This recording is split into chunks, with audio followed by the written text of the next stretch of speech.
ছোটবেলা থেকে মানে আমি যখন ক্লাস 4-এ পড়ি তখন থেকেই আমি বুঝি, এর আগে আমার মনে নেই, আমি জানি না অবশ্য। বাবা কি করতেন?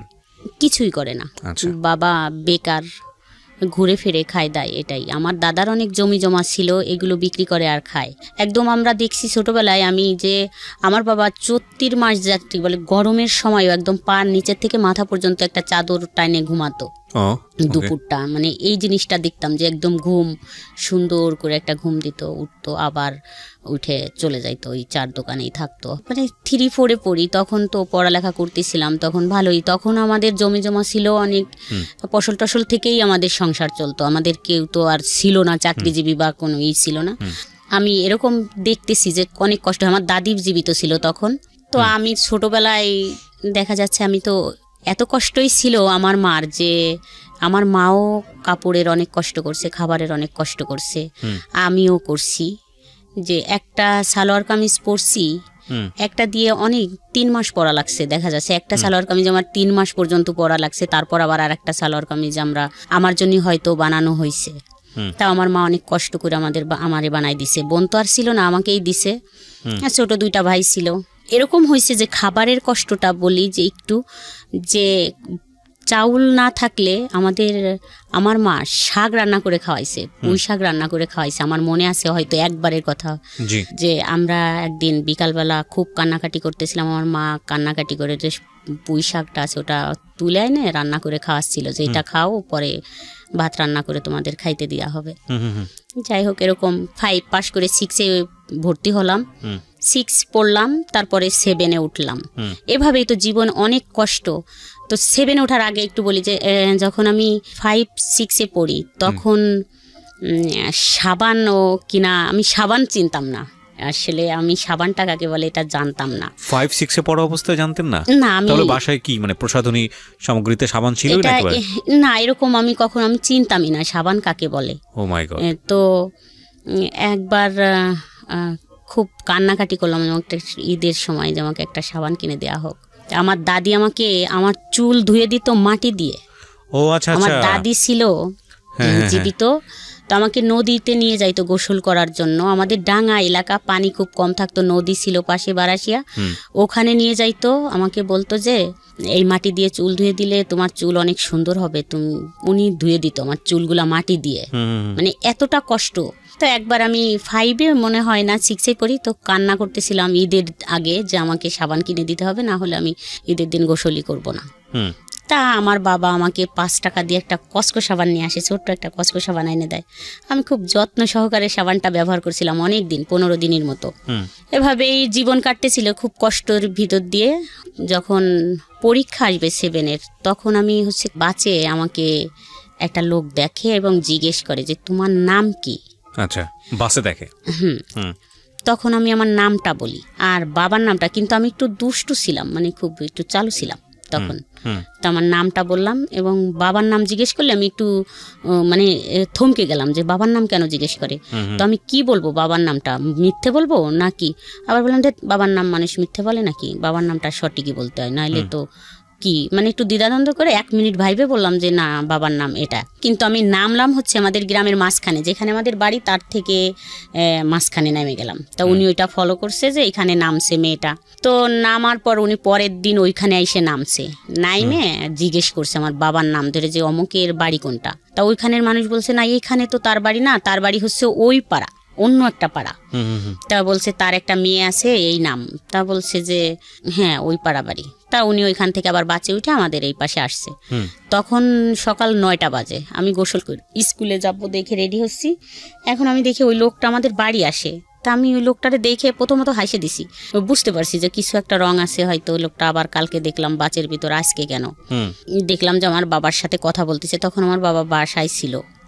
তো আমার বাবার সাথে কথা বলতেছে, তো আমার বিয়ের ব্যাপারে মনে হয়, সম্ভবত আমার বিয়ের ব্যাপারেই কথা বললো। তা আমি তখন স্কুলে চলে গেলাম। তো ওনারা কী কথা হয়েছে তা তো আমি জানি না। যাই হোক, স্কুল থেকে আসলাম, শুনলাম যে আমাকে নাকি দেখতে আসবে ছেলে পক্ষ থেকে কালকে।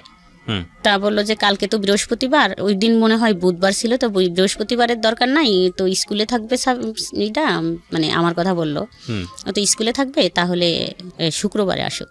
আইসে আমাকে দেখলো, দেখার আগে আমার একটা ফুপি ছিল, উনি ওই ফুপিকে দেখার পর তো বলে যে আমি এই মেয়েই বিয়ে করব। পরের ঘটনা আবার জানছি যে এই মেয়েটা অনেক সুন্দর, আমি এই মেয়েই বিয়ে করব। যাই হোক, ওনাকে দেখে পছন্দ করে সবাই। তারপরে যখন ওই ফুপি আমাকে নিয়ে আসে, মানে আমাকে একটা ড্রেস গোলাপি কালার, আমার মনে আছে, গোলাপি একটা ড্রেস, একটা পন্স পরা ছিল আমার, আমাকে নিয়ে আইসে পরে আমার ভাসুর দেখে বললো না না ওই মেয়ে অনেক বয়স্ক, ওই মেয়ের দরকার নাই, এইটাই নিব আমরা। যাই হোক, এভাবে দেখে চলে গেল। ওই দিন আবার সকালে আসছে ওরা 8টা-9টা বাজে, তখনই আইসে সারাদিন আমাদের বাড়ি ছিল।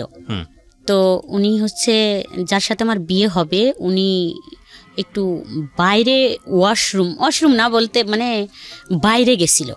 তো বাইরে থেকে হাইটে আসতেছিল, হাইটে আসা দেখে আমার মা সে দেখে বলতেছিল যে ছেলেটা কিন্তু আমার পছন্দ হয় নাই। আচ্ছা, আমার বাবাকে বললো যে দেখো তুমি যে মেয়েটাকে বিয়ে দিবা নিয়ে বসায় রাখছো সন্ধ্যা পর্যন্ত, দেখে চলে যাইতো তারপর কিছু বলতে, কিন্তু এই যে বসায় রাখলে সন্ধ্যা পর্যন্ত, তো ছেলেটা দেখে কিন্তু আমার ভালো লাগলো না। তো আমি ভিতরে দেখলাম যে আমার আব্বা আর আমার মা ঝগড়াঝাটি করতেছে, মানে একটু কথা কাটাকাটি করতেছে যে তোমার সব সময় খালি খুদ ধরাধরি। বললো যে না, একটু বয়স্ক মনে হয় ছেলেটার হচ্ছে পাটা মনে হয় খোড়া, এটা বললো, একদম ডাইরেক্ট বললো যে পা খোড়া, মানে হাঁটতে পারে না, এরকম মনে হলো। এই জন্যই এত সময় বসেছিল, ওঠে নাই। তো এই ছেলের সাথে মেয়ে দেওয়ার দরকার নাই, বা দিব না, আমার মেয়ে নিয়ে আমি দরকার হলে বাবার বাড়ি চলে যাব। আচ্ছা, তা আমার বাবা খুব রাগারাগি করলো, বললো যে এত কথা বলো না, মানে ওদের টাকা পয়সা আছে, অনেক চাকরিজীবী ছেলে টেলে আছে, মানে BCS ক্যাডার অফিসার আছে ফ্যামিলিতে, অনেক ভালো ভালো। এটা দেখেই মানুষ তো খালি ছেলে দেখে বিয়ে হয় না, আশেপাশেও একটু দেখতে হয়, তাই কথাবার্তা বললো। যাই হোক, ওরা চলে গেল। তো এটা নিয়ে খুব গ্যাঞ্জাম চলতেছিল।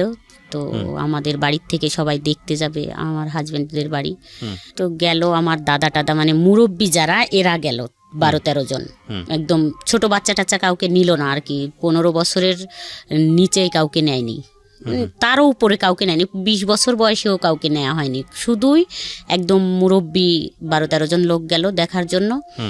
তারা সবাই সম্মতি দিল যে হ্যাঁ চলে, মানে ওই বংশীয় দিক দিয়ে এবং টাকা পয়সা আমার বাবার থেকে, ওই যে আমার বাবা তো গরিব, বংশীয় দিক দিয়ে টাকা পয়সা এসে শান্তিতে থাকবে মেয়েটাই, এই হিসাবে চলে। সামনে শবে বরাত আসে, শবে বরাতের ভিতরে আমার বিয়ে হয়ে যায়, 15 দিনের ভিতরে আমার বিয়ে হয়ে যায়। আচ্ছা, তো আপনি কি বুঝতে পারছিলেন ওই সময়টাতে বিয়ে মানে কি? আমি আসলে যখন আমার বিয়ে ঠিক হয়ে যায়, একদম দিন পড়ে যায়, দেখা দেখির ভিতর আমি অতটা বুঝতাম না, হাসি খুশি ছিলাম, কোনো কিছুই না। কিন্তু যখন দিন পড়ে যায় তখন আমার মা ছিল না, এই রাগারাগি করে আমার নানা বাড়িতে চলে যায়।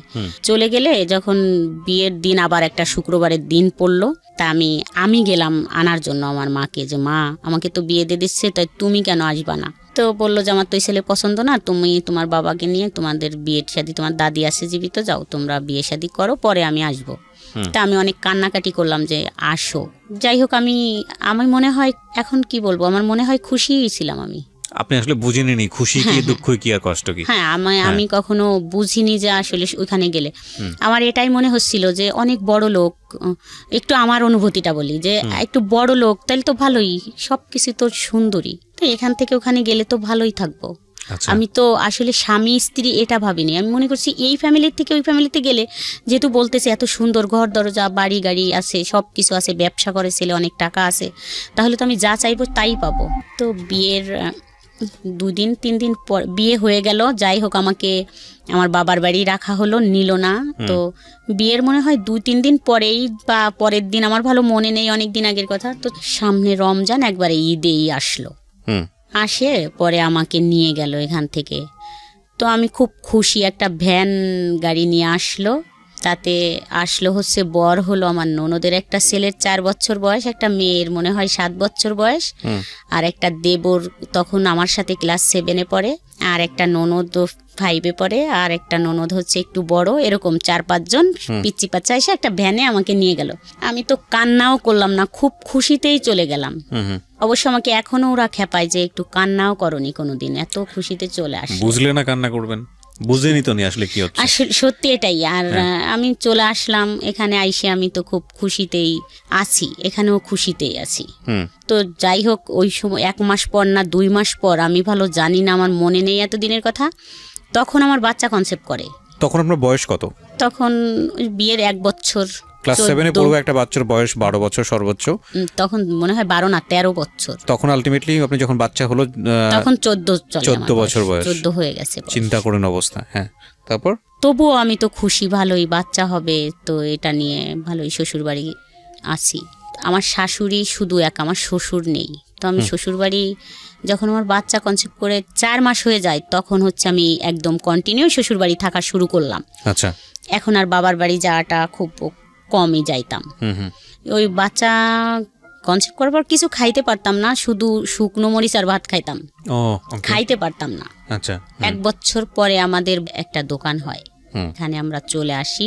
এর মাঝখানে তো ভালোই একটু বুঝতাম না, ভালোই কাটলো। তো যখন আসলাম তখন আসার পরে এক আপা ছিল, ওই আপা গল্প করতো তার স্বামী স্ত্রীর বিষয় নিয়ে।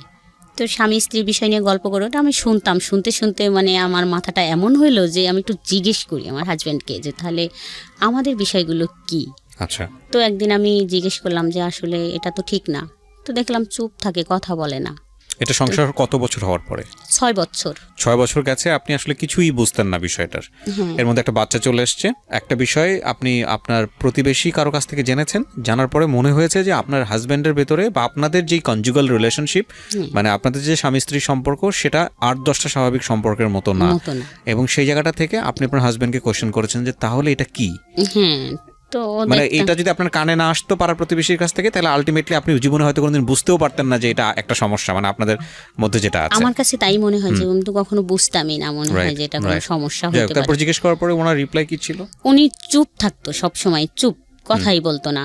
তো এত টাকা ইনকাম করতো, ওগুলো নিয়ে বাবা মা ভাই বোন নিয়েই চলতো, আমাদের প্রতি এত গুরুত্ব দিত না। আমি আর আমার মেয়েটা নিয়ে যে আমরা বাসা নিয়ে থাকতাম, এখানেও কোনো নাই। দেখা যাচ্ছে রাত 12টার পরে বাসায় ফিরতেছে, আচ্ছা, আসতেছে না বাসায়, 12টার পর ফিরতেছে। তারপরে দেখা যাচ্ছে যে বাজারটা আমাদের যদি কিছু বলতেছি যে একটা কিছু কিনে দাও, একদম না, দিবানি না বলতো না, অবশ্য বলতো দিবানি, কিন্তু ওই দিবানি পর্যন্ত, এরপর আর কখনো দেয়া হতো না, মানে দিচ্ছেই না এরকম। যদি আমাদের প্রয়োজনীয় কাপড় চোপড় লাগবে বা বাচ্চার কিছু, দিবানি পরে, এখন তার কি, এখন যাও, এরকম করে বলতো। যে আমি বাজার আনতে গেছি ওর দোকানে, বলতো যাও পরে আসো, এখন না, এরকম করতো। তাই এই একটা আসলো মাথার ভিতর যে এরকম করে, তো যা চলে যাব এখান থেকে, থাকবো না। তো এটা নিয়ে যখন এখানে আসলাম আমি বাসা নিয়ে, তখন কিন্তু আমার হাজবেন্ড গায়ে হাত তোলা শুরু করলো। আচ্ছা। এখানে আসার পরে যেগুলো নিয়ে চাহিদা বেড়ে গেল, এটা চা আর সেটা চা, বাজার ঘাট চাওয়া, তখন কিন্তু গায়ে হাত তুলতাম। মাঝে মাঝে এমন হতো যে আমার গায়ে নীল দাগ হয়ে যাইতো। আমার মেয়ে খুব কান্না করতো যে এরকম মানুষের মারে, মানে ছোট ছিল ওটা, এরকম ডলে দিত, বলতো ব্যথা লাগতেছে আম্মু, ছোট ছিল, নীল হয়ে যাইতো, মানে আমার গাটা দেখা যাইতো যে মার দিছে। এখন কেন দিত সেটাও আমি জানতাম না অনেক সময়, যে একটা বাজারের কথা বললেই এরকম মারে। তো খুব রাগ হতো যে আমি চলে যাব, বাবার বাড়ি যাইতাম। তো বাবার বাড়ি গেলে আমার মা বলতো যে না, স্বামীর থেকে হলো আসতে হয় না, স্বামী হচ্ছে অনেক জিনিস, স্বামী খুশি না থাকলে ভেসতে যাওয়া যায় না বা শান্তি হয় না, মানুষ বিকে করে খায়, এটা যাও। তো আমি সকালে গেলে বিকালেই আমাকে পৌঁছে দিত যে যাও চলে এখনই। ওকে। আবার আমি চলে আসতাম এখানে, এরকম কিছুদিন কাটলো। তারপরে যাই হোক, ওই আপার ওই কথা শুনে এখন আমার মাথায় আসলো যে যা, এখন আমি একটা প্রেম করব, আমার মাথায় এরকম আসলো। আমি কিছুতেই ওখান থেকে বের হতে। আপনার হাজবেন্ডকে যখন জিজ্ঞেস করলেন তখন আপনার হাজবেন্ড কি বললো? কিছু বলতো না, চুপ থাকতো। আচ্ছা, তখন আপনার মনে হলো যে আপনি একটা প্রেম করবেন। আর ওই যে বাজার ঘাট সবকিছু সমস্যা মিলিয়ে যে এটা কথা বললাম, একবার বললাম যে তাহলে চলো যাই একটু ডাক্তার দেখাই, যদি ডাক্তার বলে যে কখনো সুস্থ হবে না তাহলে আমার কোনো অবজেকশন নাই, আমি কিছু বলবো না। যদি ডাক্তার বলে যে না এটা সুস্থ হবার না, কিন্তু যদি সুস্থ হয় ওষুধ খাইলে তাহলে খাও, যেহেতু টাকা আছে, তার টাকা ছিল, এটা আমার ছিল, মানে আমার ভিতরে একটা অভিযোগ ছিল যে টাকা আছে যেহেতু কিছু টাকা খরচ করো, কিন্তু সে আর নারাজ, কোনো টাকাই সে খরচ করবে না, মানে ডাক্তারই সে দেখাবে না। অর্থাৎ আমি জানছি যে সে ডাক্তার দেখাইয়েই বিয়ে করছে। আচ্ছা, ডাক্তার কি বলেছে? ডাক্তার দেখাইয়েই বিয়ে করছে। ডাক্তার বলছে যে আপনি দ্রুত বিয়ে করে ফেলেন, না হলে আপনার আরো সমস্যা হবে, যা কখনোই ভালো হওয়া সম্ভব না। ওকে ওকে, যে কারণে সে এরকম বিয়েটা করেছে। এবং আরেকটা বড় বিষয় যেটা হচ্ছে যে এইরকম একটা পরিবার, ওনার তো মোটামুটি সম্পদশালী ছিলেন আপনাদের তুলনায়, এবং এত ছোট একটা বাচ্চাকেও তার বিয়ে করার প্রশ্নই ওঠে না। আপনার সাথে আপনার হাজবেন্ডের বয়সের পার্থক্য কত? 19 বছর। Can you even imagine guys? 19 বছরের ছোট একটা বাচ্চাকে, সে ক্লাস 7-এ পড়ুয়া একটা বাচ্চাকে বিয়ে করেছে। So it was A plan, যাতে করে বাচ্চা এই ধরনের সম্পর্কে নাই, বাচ্চা কিছুই বুঝবে না, এবং তার যে ফিজিক্যাল মানে ডেফিসিট বলবো না, ফিজিক্যাল প্রবলেম যেটা আছে সেটা যাতে করে সে না বুঝে। এবং এটা খুব টেকনিক্যালি উনি খুব সুন্দরভাবে এটাকে মেনটেন করেছেন। ফর্চুনেটলি আর আনফর্চুনেটলি যাই বলি না কেন, এই ভদ্রমহিলা সংসার করার 6 বছর 7 বছর পরে গিয়ে সে বুঝতে পেরেছে, তাও অন্যের প্রতিবেশীর কোনো এক ভদ্রমহিলার কথা শুনে, মানে তাদের মধ্যে যেসব বিষয় নিয়ে যখন 4-5 জন মহিলা একসঙ্গে আলাপ আলোচনা করতেন, ডিসকাশন করতেন, ওই সময়টাতে উনি বুঝতে পারেন যে কি রে, ব্যাপারগুলো তো আমাদের মধ্যে এরকম না। সো সামহাও এটা নিয়ে তার হাজব্যান্ডকে যখন তিনি চার্জ করেছেন, তখন হাজব্যান্ড সাইলেন্স ছিল। শুধু এটাই সমস্যা ছিল না, ওনার কথা অনুযায়ী আরও যে সমস্যাগুলো, সেটা হচ্ছে যে যেভাবে টেক কেয়ার করা উচিত, উনি প্রচুর পয়সা কামাতেন, সেভাবে টেক কেয়ার তিনি করতেন না। আচ্ছা, তারপরে আপনি নিজে থেকে একটা ডিসিশন নিয়ে ফেললেন যে না, আমি প্রেম করব। প্রেম তো আসলে করবো এরকম বা করবো এরকম একটা প্ল্যান করে হয় না, এটা মানুষের জীবনে আসে, কিন্তু আপনি প্ল্যান করছিলেন যে না, আমার একটা প্রেম করা উচিত। যাই হোক, তারপর মানে আমাকে খুব মারে আর এবং শ্বশুরবাড়ি নিয়ে যায়, যাই হোক একটা কারণে নিয়ে যায় মারে আমাকে। আমরা যেখানে বাসায় ভাড়া থাকি সেখান থেকে আমার শ্বশুরবাড়ি আমাকে নিয়ে যাওয়া হয় ডাইকে, নিয়ে যায় ওখানে যায় আমাকে আমার ভাসুর বলে যে এই কথাটা কে বলছে তোমাকে, সেটা বলে একটা কথা ছিল, কিন্তু আমি বলতে চাচ্ছিলাম না দেখে ওরা ওই ভাসুর দাঁড়ায় থাকে এবং আমার হাজব্যান্ড আমাকে খুব মারে।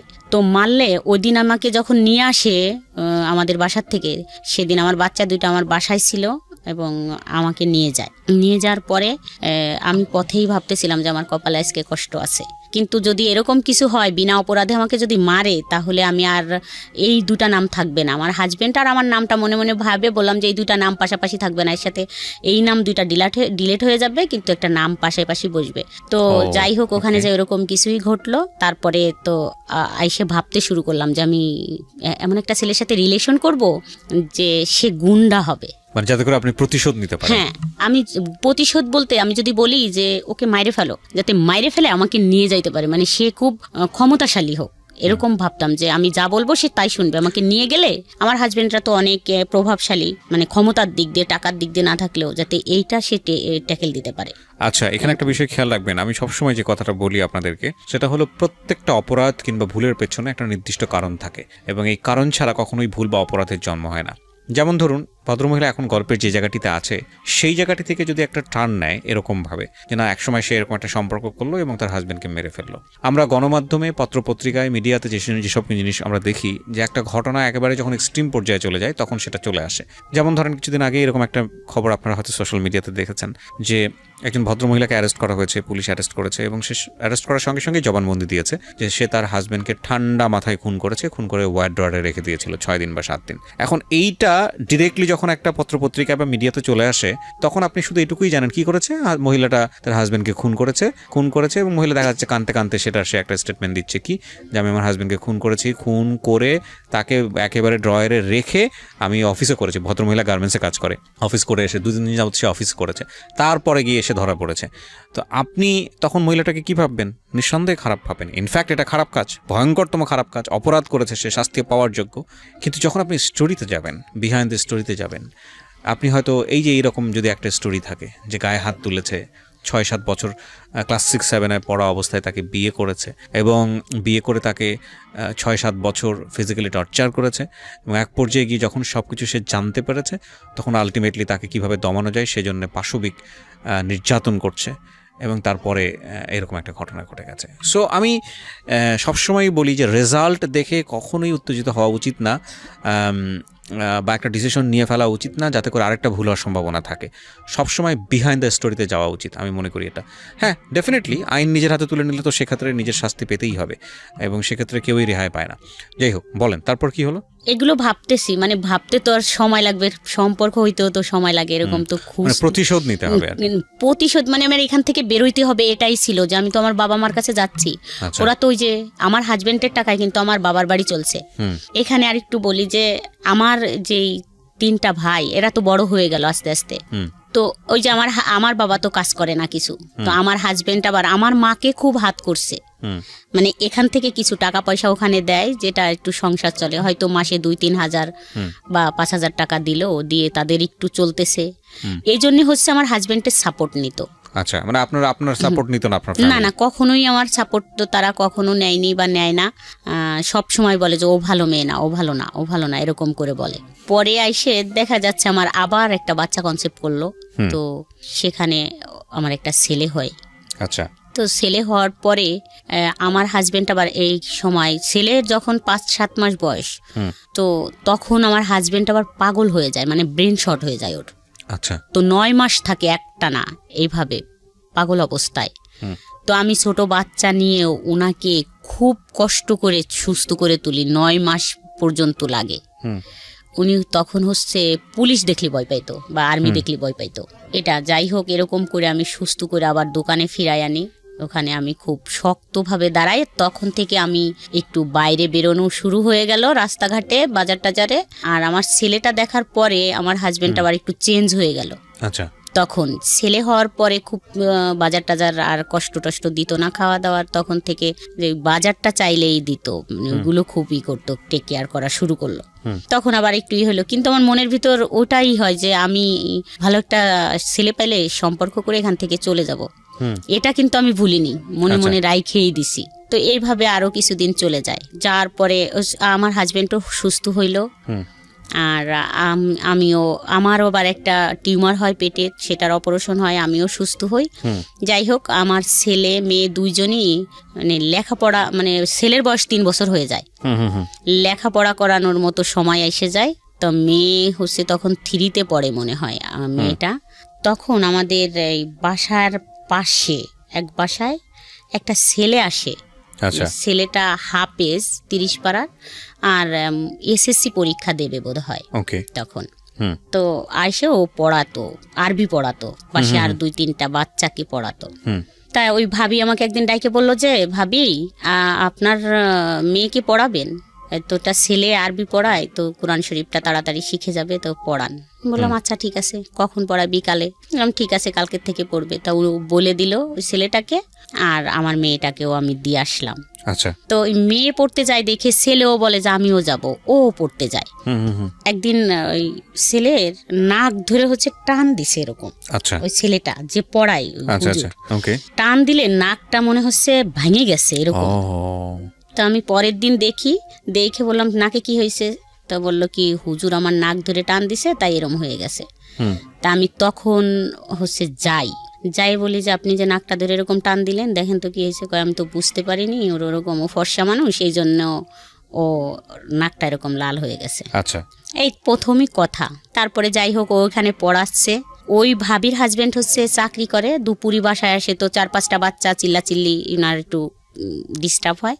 তা আমাকে একদিন বললো যে ভাবি, আপনাদের ঘর তো ফাঁকা থাকে, কেউ থাকে না, তা আপনার ঘরে যদি ও পড়ায় তাহলে একটু ভালো হয়। আপনার ভাই তো এসে একটু দুপুরে ঘুমাইতে পারে না, শুইতে পারে না, ওরা বাচ্চারা পড়ে, অত 4-5টা বাচ্চা চিল্লাচিল্লি। তা আমি বললাম ঠিক আছে, কোরআন শরীফ পড়বে তো পড়াক। তো আমাদের বাসায় নিয়ে আসলাম, যে আমাদের বাসায় বসে বসে পড়াতো। তখন তো ওই ছেলেটা হচ্ছে যেহেতু হাফেজ, তো 18-19 বছর বয়স। আচ্ছা, আচ্ছা, তো একেবারে ছোট না যে 14-15 বছরে এসএসসি দিচ্ছে, তা না, 18-19 বছরই বয়স তখন।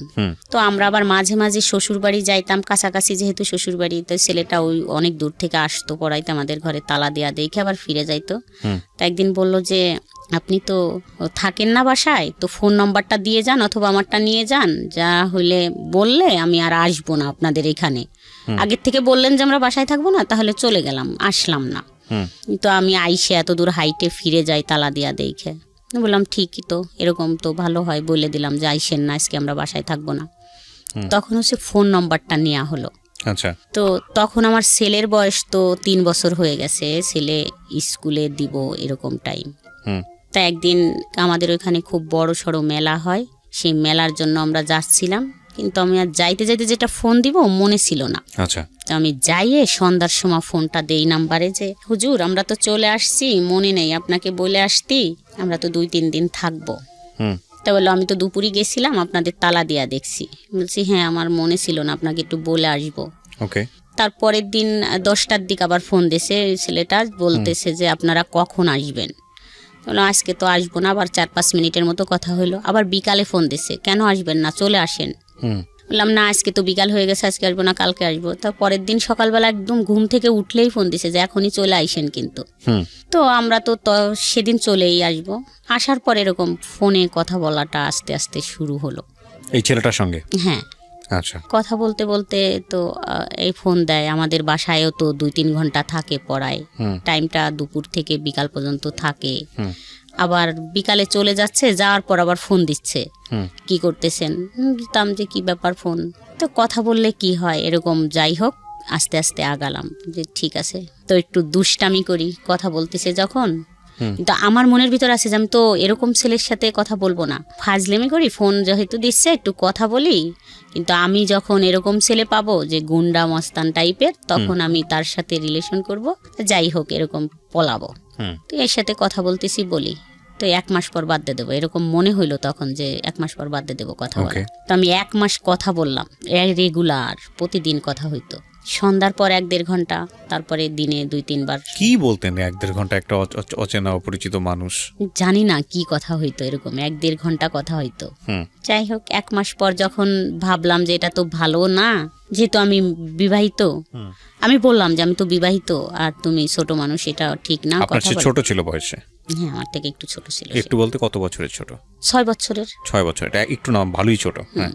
তারপরে বললাম যে না, কথা বলো না, তুমি ছোট মানুষ আর আমি তো বিবাহিত, যাই হোক কথা বলার দরকার নাই। কিন্তু সে বলল যে না, কথা না বললে বাঁচবো না, তো মরে যাব। ওকে, সে জানতো যে আপনি তার চেয়ে বয়সে বড়? হ্যাঁ, বাচ্চা 2টা আমাদের বাসায় আসতো, পড়াইতো তো। না ঠিক আছে, কিন্তু বয়সে বড়টা তো জানতো। হ্যাঁ। তারপরে তো বললাম না, এটা কি বলো, এরকম কি সম্ভব নাকি কথা বলা? ওকে আপনি করে বলতো? হ্যাঁ, তখন আপনি করে বলতো। হ্যাঁ। 3 মাস যখন কথা বলা হয়, 3 মাস পরে তা মানে কি ফান করতেন, ফাজলামো করতেন?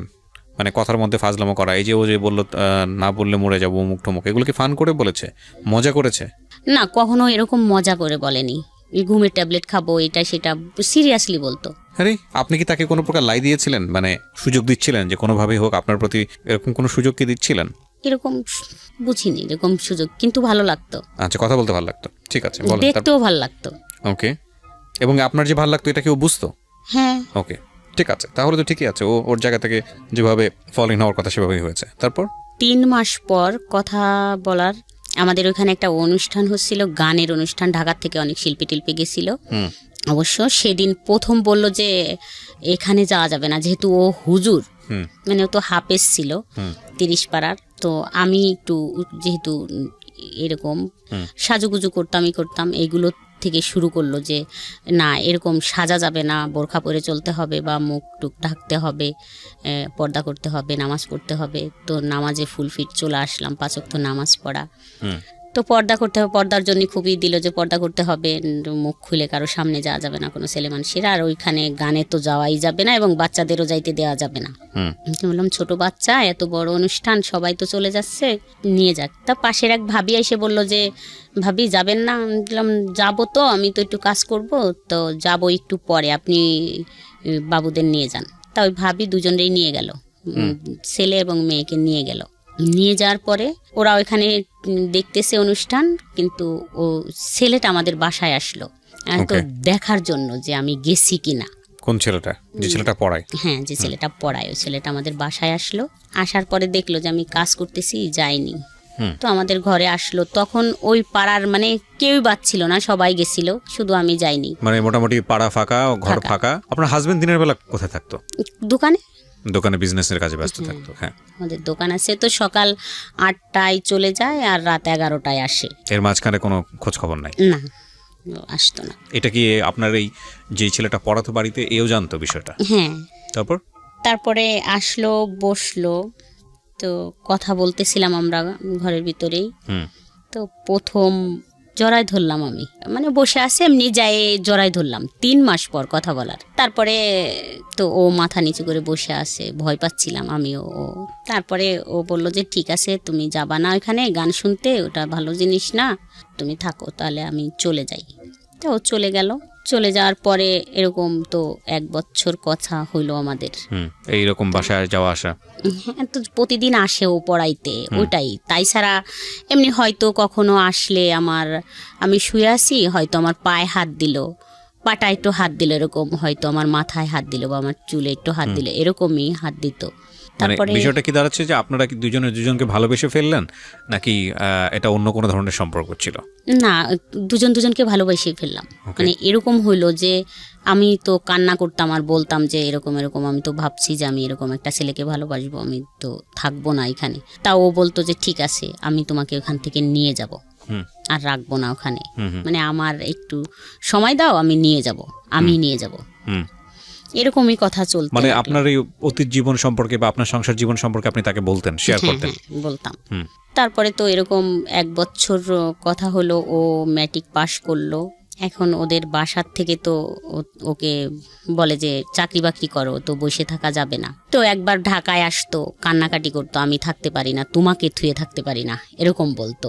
তারপরে যখন এরকম কিছু হয়, তখন আমি কখনো তো কোনো ছেলের সাথে এইভাবে মিশিনি। আমার ক্লাস 7 থেকে বিয়ে হয়ে যায়, আমি তো আমার হাজব্যান্ডের সাথেই থাকতাম একসাথে এখানে বাসায়।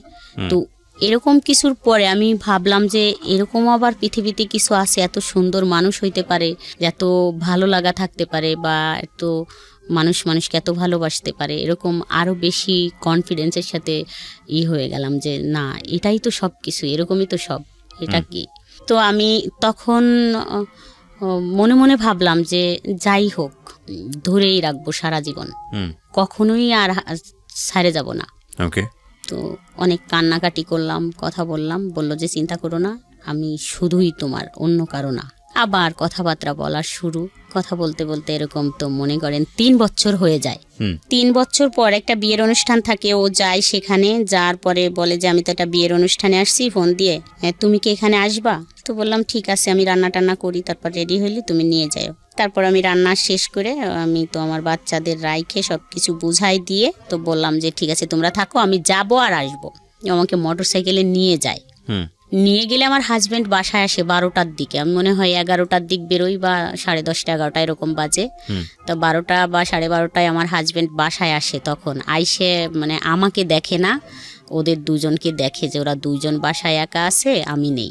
তো তখনইও ওই ছেলেটাদের, আপনার 2 বাচ্চাকে দেখে, হ্যাঁ, তখনই ওই ছেলেটাদের বাসায় যায়, মানে কিছুই জানে না বা কোনো কিছুই না, কিন্তু আমাকে দেখতো আশেপাশের মানুষ, যে আমি ফোনে সারাক্ষণ কথা বলতাম, যে খালা টালা যাদের বলতাম, ভাবি টাবি, ওরা বলতো তোর তো কান নষ্ট হয়ে যাবে, তুই ফোনে কথা বলিস এইভাবে, তোর কান নষ্ট হয়ে যাবে। তো ওইটা বুঝতো যে আমি ফোনে কারোর সাথে কথা বলি। কিন্তু আমার হাজব্যান্ড একবারে ডাইরেক্ট ওদের বাসায় যায় বলে যে আপনার ছেলে আমার বউ নিয়ে চলে গেছে, আরো 10 লক্ষ টাকা নিয়ে গেছে, আমার বউ নিয়ে আসেন, আমার 2টা বাচ্চা রাইখে নিয়ে চলে গেছে। এর আগ পর্যন্ত কি এই ছেলেকে নিয়ে আপনার সঙ্গে কোনো কথাবার্তা হয়েছে? আপনার হাজবেন্ডের কোনো কিছু কথাবার্তা হয়নি? কোনো হাজবেন্ড বললেন মানে কারোই কোনো কথাই হয় নাই। আপনার হাজবেন্ড এই ছেলেটাকে সন্দেহ করে এরকম কোনো আচরণ দেখিয়েছে? না, ও তো কখনো দেখেই নি যে ও কখন বাসায় আসে আর কখন যায়। আপনার বাড়ির আশেপাশে কেউ কি সন্দেহ করতো এই ছেলেটাকে নিয়ে? এই ছেলেটাকে নিয়ে সন্দেহ করতো, যে ফোনে কথা বলতাম এটাই সন্দেহ করতো, যে ফোনে কথা বলে। ফোনে কার সঙ্গে কথা বলে সেটা কি জানতো? সেটা কেউ জানতো না।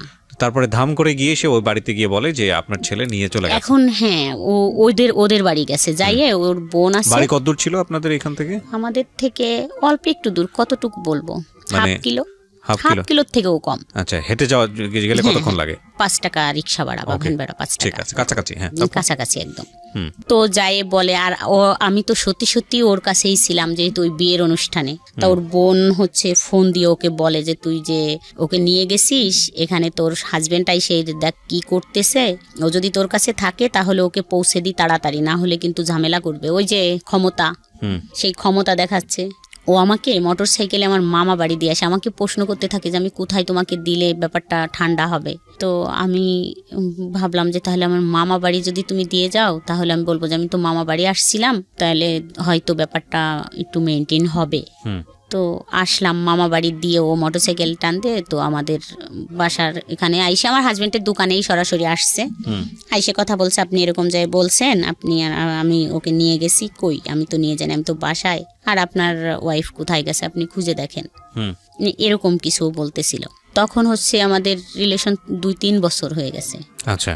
তারপরে আমি যে মামা বাড়ি আমাকে নামাই দিল, ও বাড়িও খোঁজ অনেক হয়ে গেছে, ফোনে তো সবার কাছে জানাজানি হয়ে গেছে, আমাকে পাওয়া যাচ্ছে না, চলে গেছি আমি এরকম। তা ওই মামিরে বললাম, আমার মামিরে, যে মামি এরকম তো করছে, তাহলে আমাকে কিভাবে পৌঁছে দিয়ে আসেন, আমার তো ভয় করতেছে।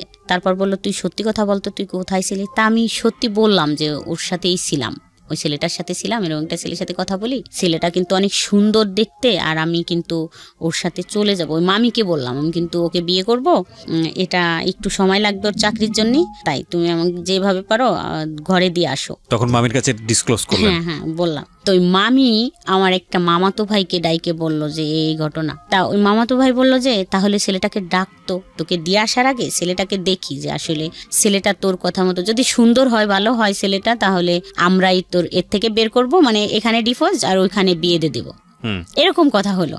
আমি ফোন দেওয়ার সাথে ও আবার চলে আসলো আমার মামা বাড়িতে। তা আসার পর বলল যে কেন আসবো? তা আমি বললাম যে তোমাকে দেখতে চাচ্ছে, যদি কথাটা যেহেতু এরকম হয়েছে যে চলে গেছে, তাহলে ওরা যদি দেখে তোমাকে ভালো লাগে, তা বলছে তাহলে এখানে এরকম কিছুই হবে যে ওখান থেকে ডিভোর্স, আর এখানে তুমি আমার 2-3 মাস অপেক্ষা করার পর তোমার সাথে আমার বিয়ে হবে, ওরা বলতেছে।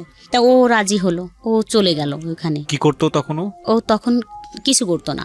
বয়স কত তখন ছিল ওর? এসএসসি পাস করছে মাত্র, 19। চিন্তা করেন অবস্থা। ওকে, তারপরে ও যাওয়ার পরে মানে আমার ছোট ভাই ওই আমার মামার বাড়িতে একটা মোটরসাইকেল নিয়ে গেছে। ও যাওয়ার পরে কথা হলো, আমার মামার সাথে কথা হলো, বলল যে পছন্দ করো? তা বললো যে হ্যাঁ। তাহলে কি করবা? বললো যে আপনি যেটা বলেন। মামা বললো তাই কি করবো, আমি কি বলবো তোমারে, ও তো একজনের বউ। তা বললো ঠিক আছে ওখান থেকে নিয়ে আসার ব্যবস্থা করেন, তারপরে এটা মিউচুয়াল হলে আমি ওকে বিয়ে করব, নিয়ে যাব এখান থেকে, আপনার টেনশন নাই। তারপরে ওইভাবে কথা সেটেল হয়ে ওকে বললো যে তাহলে ঠিক আছে আমি ওকে উঠাই দিয়ে আসি বাসে। পাশেই রাস্তা, হাইওয়ে নিয়ে গেছে, কিন্তু আমাকে ফোন দিয়ে বলতেছে এখানে কিছু লোক আমাকে আটকে রাখছে, তুমি একটু আসো। তো আমি ছেলেটা আমাকে ফোন দিয়ে বললো যে আমাকে তো এখানে আটকে রাখছে, তুমি একটু আসো, দেখো আমাকে তো বাসে উঠতে দিচ্ছে না, আমাকে যাইতেই দিচ্ছে না। এখন বলে তোমার হাজব্যান্ড কাকে কাকে নিয়ে আসতেছে, এখানে তো ঝামেলা। তো আমি দৌড়ে গেলাম, আমার মামি, ওই মামিটাও গেল সাথে, দুজনে দৌড়াই গেলাম। যাই দেখলাম যে আমার ছোট ভাই, মানে আমার ছোট ভাই আপন ছোট ভাই ওখানে দাঁড়ায় আছে, অনেক লোকজন, মানে বিশৃঙ্খল খুবই, একটি হচ্ছে ওকে মারতে যাচ্ছে, এই তুই একজনের বউকে নিয়ে আসছিস হ্যান ত্যান। তাও বলতেছে না আমি তো নিয়ে আসিনি, আমাকে তো ডাইকে আনা হয়েছে, এরকম বলতেছে। ও যাই হোক, পরে আমি যাই দেখলাম যে খুব চিল্লাচিল্লি হচ্ছে। তা আমি আমার ওই ছোট ভাইয়ের 2 পা জড়াই ধরলাম, বললাম যে ভাই সাইরে দে, ওকে চলে যাইতে দে, তারপর যা বলিস আমাকে বলিস বা এইভাবে বলিস যে তোর ভাইয়া যদি আসে তুই বলতে পারবি যে আমার বোনের নামে এরকম একটা মিথ্যে অপবাদ দিয়েছেন, কেউ তো ছিল না, নিয়ে যান আপনি, এইভাবে দিয়ে দিস, আমি আর জীবনে কখনো কথাও বলবো না ওর সাথে। কিন্তু ওরা তা শুনলো না। আমি বললাম যে সাইরে দে, আমি আর কথা বলবো না, যা তোদেরকে তোরা যেভাবে বলিস সেভাবেই হবে, কিন্তু ওকে যাইতে দে। দিল না, যেতে দিল না, ওরা আটকেই রাখলো। রাখার পরে তখন আমার ফোনটা কাইরে নিয়ে গেল, বাড়ির পর নিয়ে আসলো। এখানে আমার একটা প্রশ্ন আছে, সেটা হচ্ছে যে আপনার যে ছেলেটার সঙ্গে সম্পর্ক, ও তো আপনার হাজবেন্ডের দোকানে গিয়ে দেখা করে আসছে অলরেডি, তারপরে যে আবার আমি ফোন দিয়ে আনছি। আচ্ছা, ওই একই দিনে ঘটনাগুলো ঘটে যাচ্ছে? হ্যাঁ। আচ্ছা, তো আপনি ফোন দিয়ে আনার পথে এটা আপনার ভাইয়ের হাতে পড়লো কিভাবে ওই ছেলেটা? জানি না, ওই আমার মামাতো ভাই বললো যে আমি ওকে আগাই দিয়ে আসি, উঠাই দিয়ে আসি, বাচ্চা ও তো চিনবে না। ও এখানে এসে আপনার সঙ্গে দেখাও করেছে? হ্যাঁ, দেখা করে যে কথা হয়েছে, কথা হয়ে তারপরে চলে গেছে, যাওয়ার পরে ধরা পড়ছে? হ্যাঁ, যাওয়ার পরে রাস্তায় যখন, তখন আপনি আপনার মামাতো ভাইয়ের এখানে? হ্যাঁ, মামা বাড়ি। আমাকে তো মামা বাড়ি নামাই দিচ্ছে। ওকে ফাইন, তারপর তো বাড়ির পার নিয়ে আসলো, খুব মারামারি, আমাকেও খুব গালাগালি করলো। এটা কে করছে? আপনার ভাই?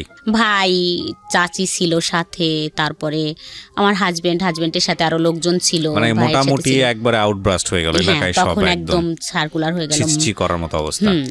বাচ্চার তখন বয়স কত? 2টার? বড়জন 4-এ পড়ে, আর ছোটজন 5-এ পড়ে মনে হয়, ছোটজন তো নার্সারিতে পড়ে। তার মানে ছোটজন কিছুটা হয়তো বুঝবে না, কিন্তু বড়জন মোটামুটি বোঝার বয়স। খুবই দুঃখজনক আসলে। যাই হোক, তারপর আমার বাবার বাড়ি নিয়ে আসা হলো। আমার মামা বাড়ির থেকে নিয়ে আইসে ওখানে খুব মারামারি ধরাধরি হইলো। তো খুব হাতে পায়ে ধরলাম যে মারামারির দরকার নাই, ঠিক আছে যা বলবে সেটাই শুনবো, ছেড়ে দাও। তারপরে ওরকম করতে করতে রাত হয়ে গেল। রাত্রে ওখানে আমরা থাকলাম সবাই, ওই ছেলেটাও থাকলো, ওকেও ছাড়লো না। পরের দিন আমার হাজবেন্ড আমাকে এবং ওই ছেলেটাকে নিয়ে আসলো বলমারিতে, মানে আমাদের যেখানে আমরা ভাড়া থাকি। আপনার হাজবেন্ড নিয়ে আসলো ছেলেটাকে এবং আপনাকে, দুজনকে? হ্যাঁ। প্ল্যান কি ছিল? দুজনকে নিয়ে কোথায় কি করবে? কিছুই না, ওকে ছেড়ে দিল, ওর বাসায় নামাই দিল গাড়ির থেকে, আর আমাকে নিয়ে বাসায় চলে আসলো। আচ্ছা, ইন্টারেস্টিং। তো বাসায় আসার পর আমার তো ফোন টোন কাইরে নিয়ে গেছে, তখন মামা বাড়ির থেকে ফোন টোন নেই। হ্যাঁ, না কিন্তু যখন লোকজনের মধ্যে ধরে এই পেটাপিটিটা হচ্ছে তখন ওই ছেলেটা কি বলতেছিল? তার মাঝখানে বলল যে ও তো চুপ একদম, ওকে তো যে পাচ্ছে সেই মারতে যাচ্ছে, থাবড়াথাবড়ি মানে মারতে যাচ্ছে। ওর এলাকার লোকজন, ওর বাড়ির লোকজন কেউ নাই ওর এলাকায়। ওর চাচাকে বলছিল, ওর চাচা তো হতভম্ব, ওর চাচা খুব ভালো নাম করা লোক। তারপর নিয়ে আসলো যখন পরের দিন, সেদিন তো সকালবেলা আমি বাসায় কাজ করলাম, পরের দিনকে থেকে হলো এরকম শুরু হলো আইসে বলা যে চলে গেলে, বাইরেই চলে গেলে, 10 লক্ষ টাকা নিয়ে গেলে, এত সোনা নিয়ে গেলে। তো আমার এতটাই রাগ হচ্ছিল তখন যে এটা কি বলে 10 লক্ষ টাকা, 10 টাকাই তো কোনো দিন দেয়নি, তো 10 লক্ষ টাকা কি করে নিয়ে গেলাম। মানে শুধু এটাই আমার তখন রাগ হচ্ছিল যে আমি 10 লক্ষ টাকা কোথায় পাইলাম। আর বলতো যে আমি মানে তখন 2টা ব্লাউজ বানাইছি, বলে কি 2টা বানাইছি তা মানে 100টা ব্লাউজ বানাইছি। এটা আমাকে এতটাই করলো যে 100টা ব্লাউজ বানাচ্ছি। তাই একজন এসে বলল যে 100টা ব্লাউজ বানাই নিয়ে গেছো আর 10 লক্ষ টাকা নিয়ে গেছো, এরকম বলতেছে, সোনা টোনা সব নিয়ে গেছো। তো খুব খারাপ লাগলো যে যা বলছে তো থাকবোই না এখানে, আর থাকবো না। তখন আবার ফোন টোন নাই কাছে যে একটু যোগাযোগ করব। 5 দিন চলে গেল এরকম কথা শুনতে শুনতে। আমি তো খুব হয়ে গেলাম যে এত কথা আর শুনতে ভাল লাগতেছে না। পরে আমার মেয়েটাকে পাঠালাম ওদের বাসায়, মানে ওদের ওইখানে বললাম যে যাও তো তুমি দেখা করে আসো গে কি করে। তা ও গেল, ও তখন মাদ্রাসায় পড়তো, মনে হয় ক্লাস 6-এ পড়ে। গেছে, যায় দেখে কি খুব জ্বর, খুবই জ্বর, যে মারামারি করছে, অত চিল্লাচিল্লি করছে, ভয় পেয়ে গেছে, খুব জ্বর, শুয়ে আছে। তা ওকে ও যায় তখন ওইখানে দাঁড়াইছে, তা জানালা দিয়ে দেখছে যে রাস্তায় ও দাঁড়ানো, তো বুঝতে পারছে। তা ও একটা ফোন, ওর একটা ফোন ছিল ঘরে, ওর ছোট্ট ফোন, ওই ফোনটা ওকে দিয়ে বলছে তোমার আম্মুকে দিবা, লুকায়ে কেউ যেন না দেখে। তা একটা ফোন আর একটা সিম ঢুকায় দিয়ে দিল। তো আমারও খুব রাগ হচ্ছিল এরকম করে বলে। তখন আইসে, এর আগে তো একটু যাই হোক সম্পর্ক ছিল, ওই রকমের গভীর সম্পর্ক ছিল না। তখন হয়তো যদি একটু সহানুভূতি দেখাইলে মনে হয় বাদ হয়ে যাইতো বা কথা বলা, ওই যে 5 দিন বলিনি, আস্তে আস্তে ঠিক হয়ে যাইতো। কিন্তু ও ফোনটা দিল, আর ও তো ছেলে মানুষ, হয়তো মনে মনে ভাবছে যে আমাকে মারলো এইভাবে, যা কিছু একটা করবই। তারপরে ফোনটা দিল, তো লুকায় লুকায় কথা বলতাম। তারপরের থেকে তো সব আরো বেশি হইলো, যা এখান থেকে এখানে আর থাকবো না, ওরকম 10 লক্ষ টাকা নিয়েই পলাবো। মানে ওর থেকে কিছুদিনই করব, 10 লাখ টাকা যখন হবে তখন নিয়েই পলাবো, তো 2-1 বছর বা থাকবো এই করবো। কিন্তু তখন থেকে একদম কন্টিনিউ কথা এমন ভাবে শুরু হলো যে আমি অ্যাডিক্টেড হয়ে গেলাম, যে আমি এখন আর 1 সেকেন্ডও ওকে ছাড়া থাকতে পারি না। তখন থেকে আমার হাজবেন্ডের সাথে আমি টোটালে 3 বছর একটানা শুধু হাই হ্যালো কথা যেমন এমনই একটানা 3 বছর একই ছাদের নিচেই থাইকে, কি বলবো, কখনো সে আমার দিকে একটু ফিরেও তাকায়নি। এখানে একটা কথা বলি প্রিয় শ্রোতা, আপনারা জাজমেন্টে যাবেন না। কার জাজমেন্টে যাবেন না? আজকে যিনি গেস্ট তাকে জাজমেন্টে নেবেন না। তার জীবনের ঘটনা এগুলো আমরা প্রচার করছি কি কারণে, যাতে করে আর অন্য মানুষের জীবনটা এরকম না হয়। ঘটনাগুলোকে আপনি কিভাবে দেখবেন সেটা আপনার ব্যক্তি স্বাধীনতার বিষয়। একই ঘটনাকে 100 জন মানুষ 100 রকমভাবে দেখতে পারেন। তবে আমরা উৎসাহ দিচ্ছি আপনাকে ওনাকে জাজমেন্টে না নেওয়ার, কারণ ওনার জীবনে যেটা ঘটেছে সেটার পেছনে যুক্তি ছিল। আপনার জীবনে যাতে না ঘটে সেজন্যই এই ঘটনাকে সামনে নিয়ে আসা, ঠিক আছে? এটা মনে রাখতে হবে যে একটা মেয়ে প্রাপ্তবয়স্ক হয়ে একজন মানুষের সংসারে যাওয়া, প্রাপ্তবয়স্ক শব্দটা এই কারণে বলছি, শুধু বয়স বাড়া না, জ্ঞানের দিক থেকে প্রাপ্তবয়স্ক হওয়া, শরীর বা প্রকৃতিগতভাবে যে প্রাপ্তবয়স্ক ব্যাপার আসে সেগুলো হওয়া, তারপরে একটা মানুষের সংসারে গিয়ে সেটাকে মানিয়ে নেওয়া। কিন্তু একটা জিনিস দেখেন, ওর ক্লাস 7-এ থাকতে বিয়ে হয়েছে এবং উনি বুঝেই না বিয়ে কি, সেরকম সময় একটা বিয়ে হয়ে গেল। সাবালক হওয়ার বিষয়টাও বিয়ের পরে, এবং তারপরে সংসার জীবনে গিয়ে কিছু জায়গায় ডেফিসিয়েন্সি পেয়েছে, সেগুলো মানুষের কাছ থেকে জানার পরে তারপর একটা ছেলের সাথে ইনভলভ হওয়া, সেখানে গিয়ে এগুলো তার বয়ঃসন্ধিকালে ঘটনাগুলো ঘটছে। সুতরাং একটা মানুষকে যদি আপনি ওইটা চিন্তা করেন যে একটা ঘরে থেকে সে আরেকজনের সঙ্গে প্রেম করছে বা অন্যান্য বিষয়গুলো করছে, হ্যাঁ অবশ্যই এটা অযৌক্তিক, অন্যায়, কিন্তু এটাও মানতে হবে যে সে যে পারিবারিক ব্যাকগ্রাউন্ড থেকে এসছে বা তার যে বয়স, সেই জায়গাটা থেকে এগুলা তার জায়গাটা থেকে প্রাসঙ্গিক ছিল নাকি অপ্রাসঙ্গিক ছিল। ভাবনার জায়গাগুলোকে একটু ইলাবোরেটলি রাখেন, সবসময় একটা স্কেলে কাউকে মাইপেন না। এবং মূল কথা হচ্ছে মাইপেনই না, কারণ এটা তার জীবনে ঘটেছে, প্রচার হচ্ছে এই কারণে যাতে আপনার জীবনে না ঘটে। সুতরাং ওইখান থেকে ঘটনাগুলোকে দেখার চেষ্টা করেন। আর আনফর্চুনেটলি আমাদের সোশ্যাল মিডিয়া বলেন বা অন্যান্য জায়গাগুলোতে বলেন, যখন কোনো একটা ঘটনা ঘটে সবাই পণ্ডিত হয়ে যায়, সবাই জ্ঞান দেওয়া শুরু করে, মনে হয় যে একেবারে ফেরেশতার মতো, কার জীবনে কোনো কিছু ঘটেনি, গালি গালাজ থেকে শুরু করে তার দিকে আঙ্গুল তোলা থেকে শুরু করে সবকিছু। আরে ভাই, এই আঙ্গুলটা ওপর দিকে মানে সামনের দিকে না দিয়ে আঙ্গুলটা নিচের দিকে দিলে জীবনটা অনেক বেশি সহজ হয়, সুন্দর হয়। এবং এই জন্যই মূলত এনারা আসেন কষ্ট করে, যাতে করে আপনারা ভুলটা না করেন। তো আপনার হাজবেন্ড নিশ্চয়ই বুঝতো যে এই সময়টাতে আপনি এই ছেলেটার প্রতি অনেক বেশি ডেভোটেড, কথা বলতেছেন তার সঙ্গে, এটা কি বুঝতো সে? না, মানে আর বুঝতো না যে কথা হয়। আচ্ছা, এটা আপনি গোপন করতেন? হ্যাঁ, আচ্ছা। ফোনটা আমি সাইলেন্টই থাকতো সবসময়। আমি মাঝে মাঝে এসে দেখতাম, যখন দেখতাম যে একটা কল আসছে, ও ছাড়া তো আর কেউ দেবে না কল ফোনে। তো যখন দেখতাম যে একটা কল আসছে, তখন আশেপাশে দেখতাম যে কেউ আছে কি না, মানে জায়গা খুঁজে গোপনভাবে তাকে ফোন করতেন। আচ্ছা, তো আপনি যে সিদ্ধান্ত নিয়েই ফেলেছেন ছেলেটার সঙ্গে আপনি সংসার করবেন, তাহলে তো সময় নিচ্ছিলেন কেন? ওই যে ওর দিক দিয়ে ও তো কিছু করে না। ও কিছু করে না। আর আমার তো 2টা বাচ্চা, যেহেতু আমি মেয়েটার হাতের দিকে তাকাইয়ে দেখতাম যে এই হাত দিয়ে আমি যদি একে রাইখে যাই, তাহলে নিশ্চয়ই কেউ একে কারো কাছে দেবে। কারণ আমার হাজবেন্ড তো দ্বিতীয়বার বিয়ে করবে না, যেহেতু সে তো অসুস্থ, সে তো বিয়ে করবেই না। তো মেয়েটা কারো কাছে দিয়ে দেবে, যে কেউ পালুক, ফুপি বা চাচি। তো আমার এটাই ভয় করতো যে ওই হাত দিয়ে পাতিল মাজাবে। এটাই আমি এখন বললাম যে আমার শুধু এটাই মনে হইতো যে পাতিল মাজবে। যাই হোক, তখনকার ছোট বয়স ছিল, কম বয়স ছিল, মানে বুদ্ধি কম ছিল, মনে হইতো ওই হাত দিয়ে থালি বাটি বা পাতিল টাতিল মাজাবে। একটা পাতিল মাজতে দিলে ও ওই হাত দিয়ে পারবে না মাজতে, তো ওকে আমি রাইখে যাইতে পারবো না। যখন ছেলের দিকে তাকাতাম, ছেলে যে এত সুন্দর ছিল বলার মতো না। তাকাইলে মনে হইতো আমি একে রাইখে যাব, যদি পানি টানিতে পড়ে যায় বা কেউ মারে তখন ও কোথায় যাবে, আম্মুকে কাকে ডাক দেবে, মানে আমি একেও থুয়ে যাইতে পারতেছি না। আবার যখন আমি ফোনে কথা বলতাম ওই ছেলেটার সাথে, তখন আমি ওকেও ফেলতে পারতাম না। আমি আসলে ওকে কোথায় রাখবো? ও খুব কানাকাটি করা শুরু করলো যে আমি তোমাকে ছাড়া থাকতেই পারি না। মানে লুকায় কথা বলতে বলতে এরকম করতে করতে আবার অনেক দিন হয়ে গেল। যাই হোক, একটা কর্মচারী আমাদের দেখে ফেলে যে আমি ফোনে কথা বলি। ওকে, কয়েকদিন কর্মচারী বলতে আপনাদেরই কর্মচারী? হ্যাঁ, দোকানের কর্মচারী। ও যাই বলে দেয় যে আমি মনে হয় মামি কথা বলতেছে ফোনে। তো আমি তো সত্যি সত্যি ফোনে কথা বলতেছি, ফোনটা আমার উন্না দিয়ে পেঁচানো, তা উন্নাটা মনে হচ্ছে যে বালিশের উপর দিয়ে রাইখে তারপর কথা বলতেছি। একদম সেই মুহূর্তে চলে আসে আমার হাজবেন্ড, এসে মানে বুঝতে পারে যে আমার কাছে ফোন আছে। তো অনেক আবার খুব মারামারি ধরাধরি হইলো ওই দিনকে থেকেই। আর ফোনটা তো পাইনি, ফোনটা আমি টয়লেটের ভিতর ফেলে দিছিলাম দৌড়াই যায়, কিন্তু ফোনটা নেয়নি, আমাকে খুব মারলো। মারা টারার পরে তো একদম ওই ফোনটাও নষ্ট হয়ে গেল, যোগাযোগ বন্ধ। তো 10-15 দিনের ভিতর একদম একটু কাছাকাছি চলে আসলাম, হাজবেন্ডের বুঝাই টুঝাইয়ে একটা ফোন কিনে নিলাম আবার। তো তখন ওই ফোনটা পায়ে আবার কথা বলা শুরু করলাম। আচ্ছা, কথা বলার পরে মাসখানিক পরের থেকে হলো যে এটা শুরু হলো। আজ হাজবেন্ডের সাথে কথা বলা একদম, মানে ও বলতো যে একদম কথা বলবা না, আমি নিয়ে যাব অল্প কিছুদিনের ভিতর, আমি কিছু করলেই নিয়ে যাব। আরেকটা কথা বলি যে ও হচ্ছে এমন অনেক বড় ব্যবসায়ী, কিন্তু একটা চকলেটও কোনোদিন হাতে করে আনে না, এরকম কোয়ালিটির। এরকম চললো 3 বছর। তো ওর থেকে কোনো নাই, রেসপন্সও নাই, যে কথা বলে না, আমি সুপাই ঘুমাই বা খাটে যাচ্ছি না, এরকম কোনোদিন বলেনি যে এখানে কেন ঘুমোচ্ছ। যাই হোক, 3 বছর পরে হচ্ছে অনেক কান্নাকাটি শুরু হয়ে গেল।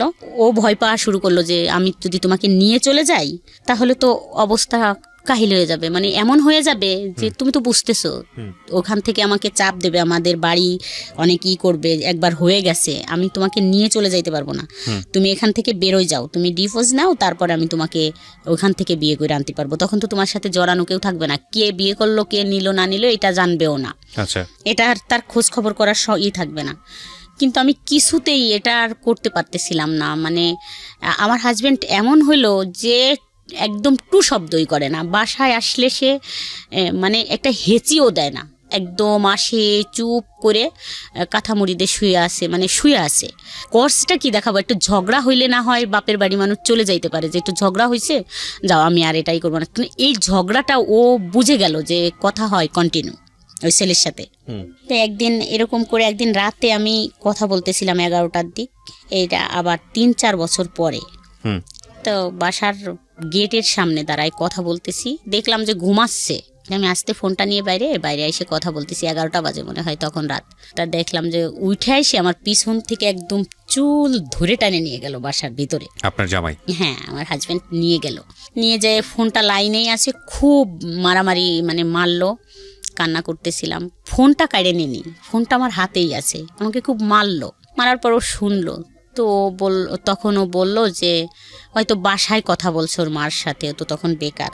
তো মারটার শোনার পরে তো আমাকে পরের দিন সকালে ফোন দিল 10টার দিক, বললো যে তুমি কি বাসায় আসতে পারবে আমাদের। কাকে ফোন দিল?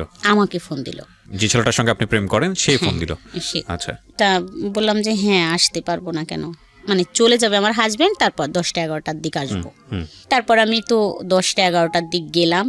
আচ্ছা, বাই দ্য ওয়ে, আপনি যখন আপনাকে গায়ে হাত তুলতো বা অত্যাচার করতো, ইন দ্য মিন টাইম আপনি কি তাকে কোনো খোঁটা দিতেন যে আজকে আমার এই পরিস্থিতির জন্য তুমি দায়ী বা এরকম কোনো কিছু বলতেন?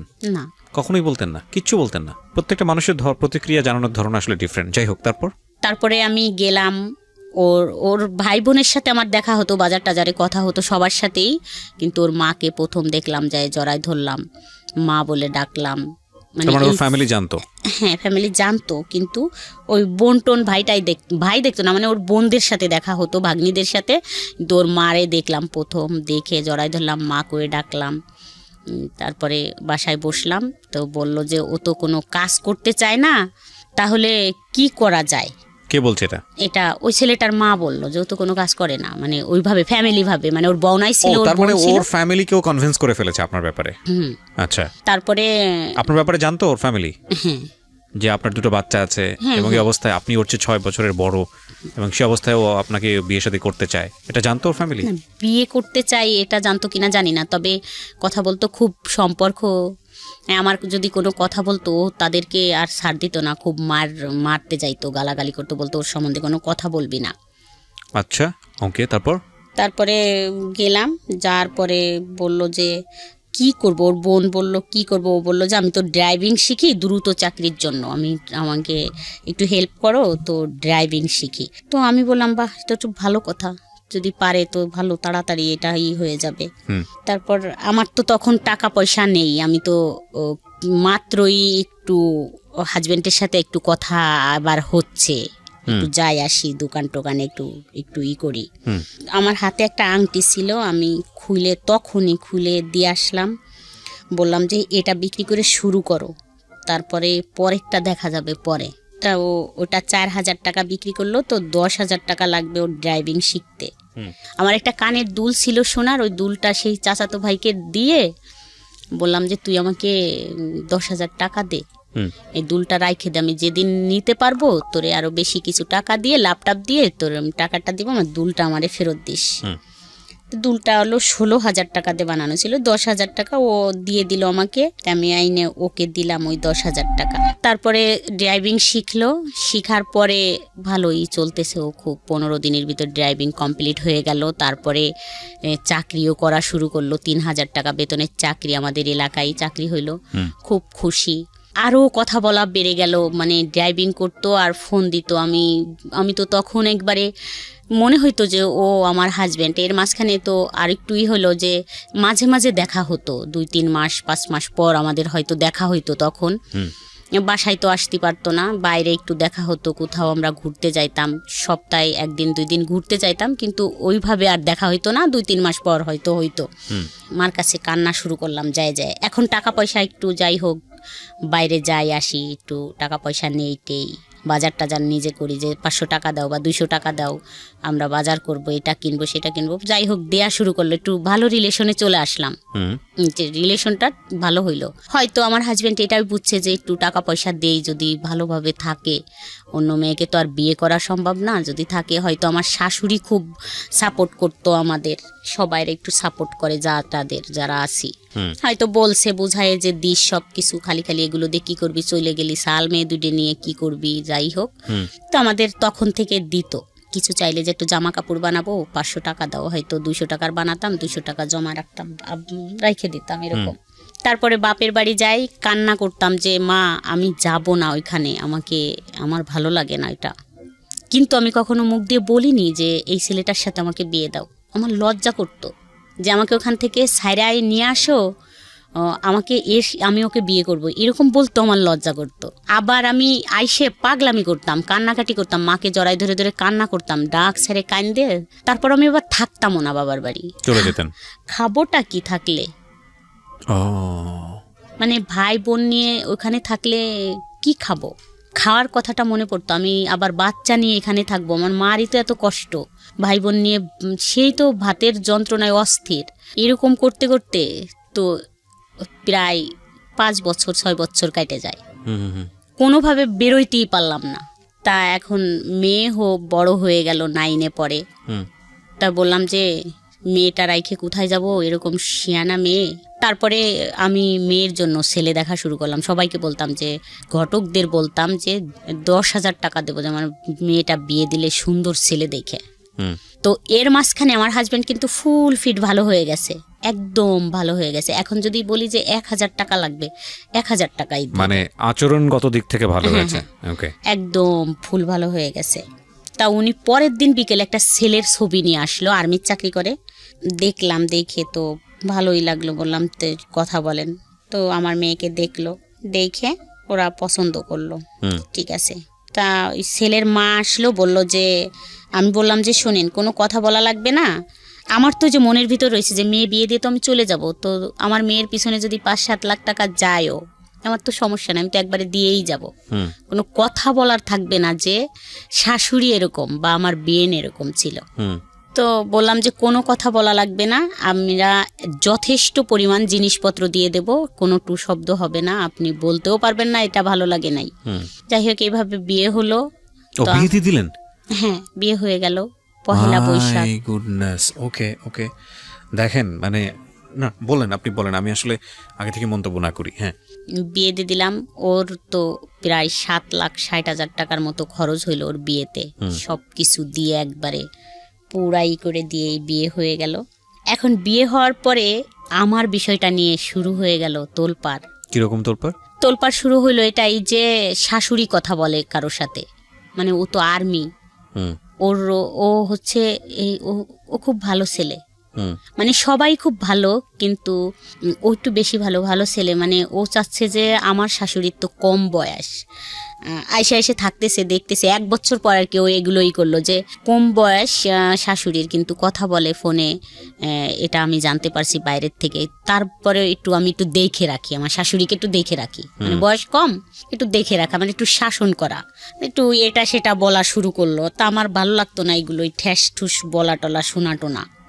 তা আমি চুপই থাকলাম, তো কোনো কথা বলতাম না। তা আমার মেয়েকেও প্রশ্ন করতো যে কথা বলে এটা মানা করো, এটা কথা বলে মানা করো, কিন্তু কথা বলে কিভাবে মানা করলেই কি এটা হয়? আর তখন তো প্রায়, মানে it was an open secret, cause আপনার ফ্যামিলি সবাই এটা জানতো, আপনার মেয়েও এটা জানতো, আপনার ছেলেও এটা জানতো, সবাই জানতো, এবং সবাই এক ধরনের কি, মানে আপনার ছেলে মেয়ের রিয়াকশন কি ছিল বলেন তো? ওই যে বাবার দিক থেকে একটু কমই ছিল না, যখন ওরা ছোট ছিল, ওদের জন্য তো এরকম বললাম না, একটা চকলেটও তো কখনো হাতে করে আইনে দিয়ে বলে নাই যে এই চকলেটটা তুমি খাও। তার মানে ওরাও সামহাও বাবার এই ফলটা খুঁজে পেয়েছে।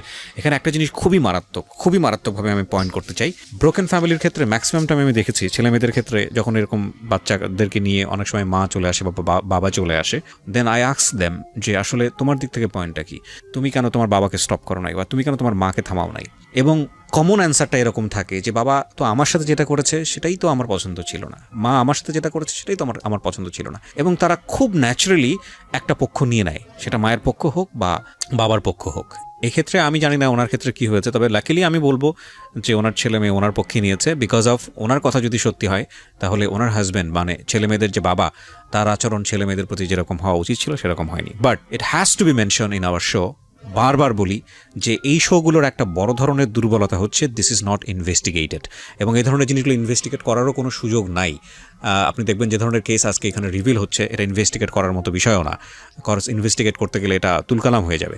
আর প্রথম কথা হচ্ছে আমরা ইনভেস্টিগেট করতেও চাই না, বা আমাদের এটা একটা দুর্বলতা, আমরা সেটা বলি। তো সেই জায়গাটা থেকে একটা গল্প বিশ্বাস করা, চরম পর্যায়ে বিশ্বাস করার একটা যৌক্তিক ব্যাখ্যা অনেক সময় প্রশ্নবোধক, মানে যদি বলি যে আসলে বিশ্বাস করাটাও একটা প্রশ্নবোধক ব্যাপার হয়ে দাঁড়ায়। কারণ একজন মানুষ যখন নিজের গল্পটা বলেন তখন কিন্তু তিনি নিজেকে সাফাই করেন, খুব স্বাভাবিকভাবেই সাফাই করেন। তো সেই জায়গাটা থেকে তাকে বিশ্বাস করাটা খুব কঠিন। আমরা এই জন্য বলিও যে আমাদের এই গল্পটা যে হুবহু আপনাকে বিশ্বাস করতে হবে বিষয়টা এরকম না, তবে মোরাল অফ দ্য স্টোরি আছে যে কারণে আপনি শুনতে পারেন, যেটা হয়তো আপনার ব্যক্তি জীবনে কাজে লাগবে। জি বলেন। তারপর তো আপনার ছেলে মেয়ে কখনোই আপনাকে বারণ করেনি বা কখনোই আপনাকে প্রশ্ন করেনি যে মা এই কাজটা ঠিক হচ্ছে না বা এটা করো না? না, কখনো এরকম ওরা বলেনি। কারণ হচ্ছে আমার ছেলে হচ্ছে বিরিয়ানি খাইতে খুব পছন্দ করতো। যদি ও বলতো যে আমি একটু বিরিয়ানি খাবো, তো ও মনে হয় 10 মিনিটই সেটা হাজির করতো। ও আচ্ছা আচ্ছা, ও আপনার ছেলে মেয়েদেরকেও পছন্দ করতো? হ্যাঁ, মানে ওদের পছন্দের জিনিসগুলা, যে আমার মেয়ের যদি কিছু লাগতো, যদি বলতো এটা আমার লাগবে, ওর বাবাকে কখনো বলেনি যে এটা লাগবে, ওকে বলতো। আর আমি এইভাবে মানে একটু তৈরি করতেছিলাম এটা যে খুবই বড় ব্যর্থতা একজন বাবার, খুব বড় ব্যর্থতা এটা, মানে unfortunately it's is very bad thing. দেখেন আপনার জায়গায় কি করেছে না করেছে সেটা অন্য বিষয়, কিন্তু বাবা তো বাবাই, সে তো দুনিয়াতে নিয়ে এসছে দুটো বাচ্চা with the name of Almighty Allah. So তাদের প্রতি এই দায়িত্বটা যদি সে পালন করতে না পারে, দিস ইজ ভেরি আনফরচুনেট। বুঝতে পেরেছি আমি, যে কারণে হয়তো তাদের দিক থেকে কোনো ক্লেম ছিল না, কিন্তু জামাই সংসারে আসার পরে এটাকে স্টপ করতে চাচ্ছিল আপনার মেয়েকে দিয়ে বা আপনাকে অন্যভাবে কাউকে দিয়ে বলিয়ে। তারপর কি হলো? তারপরে ও মানে জামাইটা বলতেছিল কথা বলা বন্ধ করে দেওয়া হোক। তারও মান সম্মান আঘাত লেগেছে বা কিছু হ্যাঁ, একটা? তার খালি তাকে মানুষ বলতেছিল যে তাকে নাকি কে বলছে যে তোর শাশুড়ির তো কঠিন সম্পর্ক, সব ডিটেলস বলছে, অমকের ছেলে বা এই ড্রাইভিং করে বা এখানে এই করে। তারপরে ওই বলতেছিল যে কথা বলা বন্ধ করে দেয়া হোক, কিন্তু আমি কখনো এটা করিনি। কেন কথা বলা বন্ধ করে দেব? তাকে ছাড়া তো বাঁচবই না, তাই কথা বলা বন্ধ করব কি করে? তো জামাই যখন বলতেছিল তখন আমার মেয়ে একদিন এসে আমাকে বলল যে এরকম করে বলল, তুমি তো আসলে একটা বিয়াদব মা। এটা জামাই বললো আপনাকে? না, মেয়ে বলল। মানে মেয়েকে টর্চারিং করতেছে যে তোমার মাকে বলো না কথা বলা বন্ধ করতে, কথা বলতেছে। তা আমি একদম চোখ দিয়ে পানি বেরোয় গেল যে তুমি এটা কি বললে? তো আমি জোরে একটা থাপ্পড় দিলাম, দিয়ে বললাম যে আমার জায়গায় আসো, তারপর বুঝবা কষ্টটা কি। আর তুমিও একদিন কিন্তু কাঁদবা, মানুষের জীবনে কিন্তু সব সুখ থাকে না। যাই হোক, তখন সেদিন হয়ে গেল, ও কান্না করলো, আমিও কান্দে, দুজনে আবার কথা বললাম। যাই হোক, ও আর কিছু বলেনি। যা ওর হাজব্যান্ড যখন বলে, মানে আমার জামাই যখন বলতো ওকে, ও নাকি চুপ থাকতো, কথা বলতো না, আর কোনো কথা বলেনি। ও হ্যাঁ না যে তোমার মা কথা বলে বা তোমার মার সম্পর্ক আছে এটা নিয়ে ও আর কথা টথা বলে নাই। কিন্তু এখন আমাদের চুপ হয়ে গেল সব কিছুতেই, যে এইভাবে সম্পর্কটা শুরু হইলো যে ও এখানেই থাক। ছেলেটা মনে হয় ভাবলো যে ওখানেই থাক, ওর বাচ্চা কাচ্চা জামাই, আর আমি এখানেই থাকবো। কন্টিনিউ কথা বললাম বা দেখা করলাম মাঝে মাঝে, এরকম হয়তো ও ভাইবে নিল। ওর ফ্যামিলির থেকেও বললো যে মেয়েটা এরকম, তুই কি করবি, তোর জীবন আছে তো, তুই বিয়ে টিয়ে কর, দেখিস ঠিক হয়ে যাবে। ওর ফ্যামিলির থেকে চাপ শুরু হয়ে গেল যে বিয়ে দেওয়ার জন্য, যে বিয়ে করো। এরকম যাইতে যাইতে একদিন হঠাৎ 17 সালে আমার সাথে ঝগড়া হয়। তো আমি বৃহস্পতিবার সারাদিনই ফোন বন্ধ রাখি, কথা বলি না। সন্ধ্যায় একটু খুললাম, দেখলাম একটা কল আসছে, তা আমি আবার দিলাম, তা ধরলো না। তা পরের দিন সকালবেলা আমি বসে আছি, ওর এক ভাবি আসলো। তা আসলে 9টা-10টা বাজে, তখন বললো যে ভাবি জানেন? আমি বললাম কি? বলে যে অমুকের তো বিয়ে, মেয়ে দেখতে যাচ্ছে। আমি তখন খাটে ছিলাম বসা, কিন্তু আমি ওখান থেকে দাঁড়াই পড়লাম, ফ্লোরে নামলাম। নাইমে আমি দাঁড়াইতে পারতেছিলাম না, আমার কাছে মনে হচ্ছিল যে মাটি ফাঁকা হয়ে যাক, আমি ভিতরে চলে যাই। ফোন দিচ্ছি, ধরে না। তো 10টা কল দিছে, আমার মনে আছে। 10টা কল দেওয়ার পর একটা ফোন রিসিভ করলো। বললাম যে তোমার বলে বিয়ে? বললো তোমাকে কে বললো? আমি বললাম যে না, কেউ বলেনি, এমনি শুনলাম আর কি, উড়ো। বললো না তুমি এটা নিশ্চিন্তে থাকো, আমি একটা বিয়ের অনুষ্ঠানে যাচ্ছি গাড়ি নিয়ে। তখন তো গাড়ি চালায়, গাড়ি নিয়ে একটা বিয়ের অনুষ্ঠানে যাচ্ছি। তো আমি আমি তোমাকে যাইয়েই ফোন দিচ্ছি, গাড়ি চালানো অবস্থায় তো ফোন দেওয়া যাবে না, বিয়ে আমি জায়গায় যাই তোমাকে ফোন দিবানি। তারপরে মেয়ে দেখতে চলে গেল, ওরা সবাই গাড়ি নিয়ে গেছে মেয়ে দেখতে। আমি নিচে নামলাম, নাইমে ওর এক চাচির কাছে গেলাম। তা দেখলাম, আমি যখন নিচে নামলাম দেখলাম আমার হাজব্যান্ড আসতেছে নামাজ পড়ার জন্য। তো আমি দূর থেকে দেখলাম যে ও আসতেছে। বলে কোথায় যাচ্ছ? আমি বলছি যাও বাসায়, আমি আসতেছি। আমার আর ফিরে হাজব্যান্ডকে দেখে যে ভয় লাগবে, আমি ফিরে আসবো এরকম আসতে পারতেছিলাম না। আমি বলছি আমার তো সত্যটা জানা লাগবে, তুমি বাসায় যাও, আমি আসতেছি। আমি যখন ওর চাচির বাসায় গেলাম, যাই ওর চাচির ছোট একটা বাচ্চা, ওকে নিয়ে খেলতেছিলাম খাটের পর বসে। ওর চাচি, আমি এটাই আশা করতেছিলাম যে উনি বলুক, আমি যদি বলি তা ব্যাপারটা তো সামনে আসবে, বলবে যে তাহলে তো সত্যি এই বউ পছন্দ করে বা কথা হয়। তা বললো কি জানো, অমুক তো মেয়ে দেখতে গেছে। বললাম যে না জানি না তো। বললো যে মেয়ে দেখতে গেছে, মেয়ে দেখছে, পছন্দ হয়েছে, কথা হয়েছে ফোনে। তখন 2-3 ঘন্টা হয়ে গেছে। আমি তো তখন একদম হতবম্ব হয়ে গেছি। তখন আর বাসায় আসতে পারতেছিলাম, ওইটুকি শুনলাম, শোনার কাকি চলে গেলাম। নামাজ শেষে আমার হাজবেন্ড আসলো, আইসে শুয়ে পড়লো খাটে। আমি ঘরে তো কিচ্ছু রান্না করলাম না, সেদিন আমার মেয়ে ছিল আমার বাসায়। তো আমি বললাম যে আমি তো তোমার নানু বাড়ি যাব, আমার দরকার, তো আমি চলে গেলাম। তো আমার হাজব্যান্ড শুয়ে থাকলো, আমি বেরোয় চলে গেলাম। একটা মানুষ আমাকে ঠেকালো না। তো আমি বেরোয় হাঁটতেছিলাম, যে ভাবতেছিলাম যে ও মনে হয় যায় নাই, মানে আমি কি করব। ও যেই মালিকের গাড়ি চালাতো, তো ওই মালিকের ঠিকানা কোথার থেকে নিব, নিতে গেলে আমার হাজব্যান্ড জানে যাবে, এটা নিয়ে কি হবে না হবে এরকম। কিন্তু আমার মন মানতেছিল না। আমি যখন বেরোলাম রাস্তায়, যে সেই গাড়িটা আমার সামনে দিয়ে টাইনে চলে গেল। তা আমি খুব খেয়াল করলাম, দেখলাম অন্য একটা ছেলে, ও নাই। তখন তো আমি শিওর হয়ে গেলাম যে তাই ওর গাড়ি, যেহেতু অন্য লোক চালাচ্ছে, সেহেতু ও তো ওই বিয়ের অনুষ্ঠানে আছে, আমার ফোনের জন্য ফোন অফ করে রাখছে। তো এক সময় 8টার দিকে ফোন ঢুকলো। তো কান্না করলাম যে কোথায় তুমি আমাকে এরকম করে রাইখে গেলে। বললো যে চিন্তা করো না, আমরা চলে আসছি, ওরা আমাকে জোর করে নিয়ে গেছিলো, তুমি চিন্তা করো না, কিছুই হবে না, তুমি কোথায় আছো, চলে আসো। বলছি আমি এখন তো অনেক রাত, চলে আসবো কি করে, আমি তো এখানে আসছি, কাশিয়ানি আসছি। তা বলছে তাই থাকো, খুব ভোরে আমি দরকার হয় নিয়ে আসবানি তোমাকে, থাকো এখানে, কাকা ডাকতিছে, তুমি তো কাকার সাথে কথা বলে তোমারে ফোন দিবানি। তারপর আমি তো যাই ঈশার নামাজ পড়লাম, ঈশা পর্যন্ত মানে 10-15 মিনিটের মতো কথা হইলো। তারপর আমি খুব ভোরে ঘুম থেকে উঠে ওদের বাড়ির ওই কাজ দিয়ে আসলাম। ওদের বাড়িও একটা বাড়ি ঢুকলাম, ঢুকে দেখলাম যে অনেক লোকজন, মানে বিয়ের অ্যারেঞ্জমেন্টে অনেক লোকজন আসছে। তারপরে এক কাকির কাছ থেকে ওর এক বউনার ফোন নাম্বার নিয়ে আসলাম। তো ফোন দিলে সবাই ফোনটা ওই বউনাই করলো যে এই অমুক ফোন দিছে। ফোনটা কাইটে দিয়ে ফোনটা বন্ধ করে দিল, আর ফোন কথা হলো না। তো ওদের সাথে মেয়ে দেখতে একটা ছেলে গেল। ও আমাকে বলল যে ভাবি, এমন একজনকে ভালোবাসছেন, মেয়ে দেখে তো কারোই পছন্দ হয় নাই।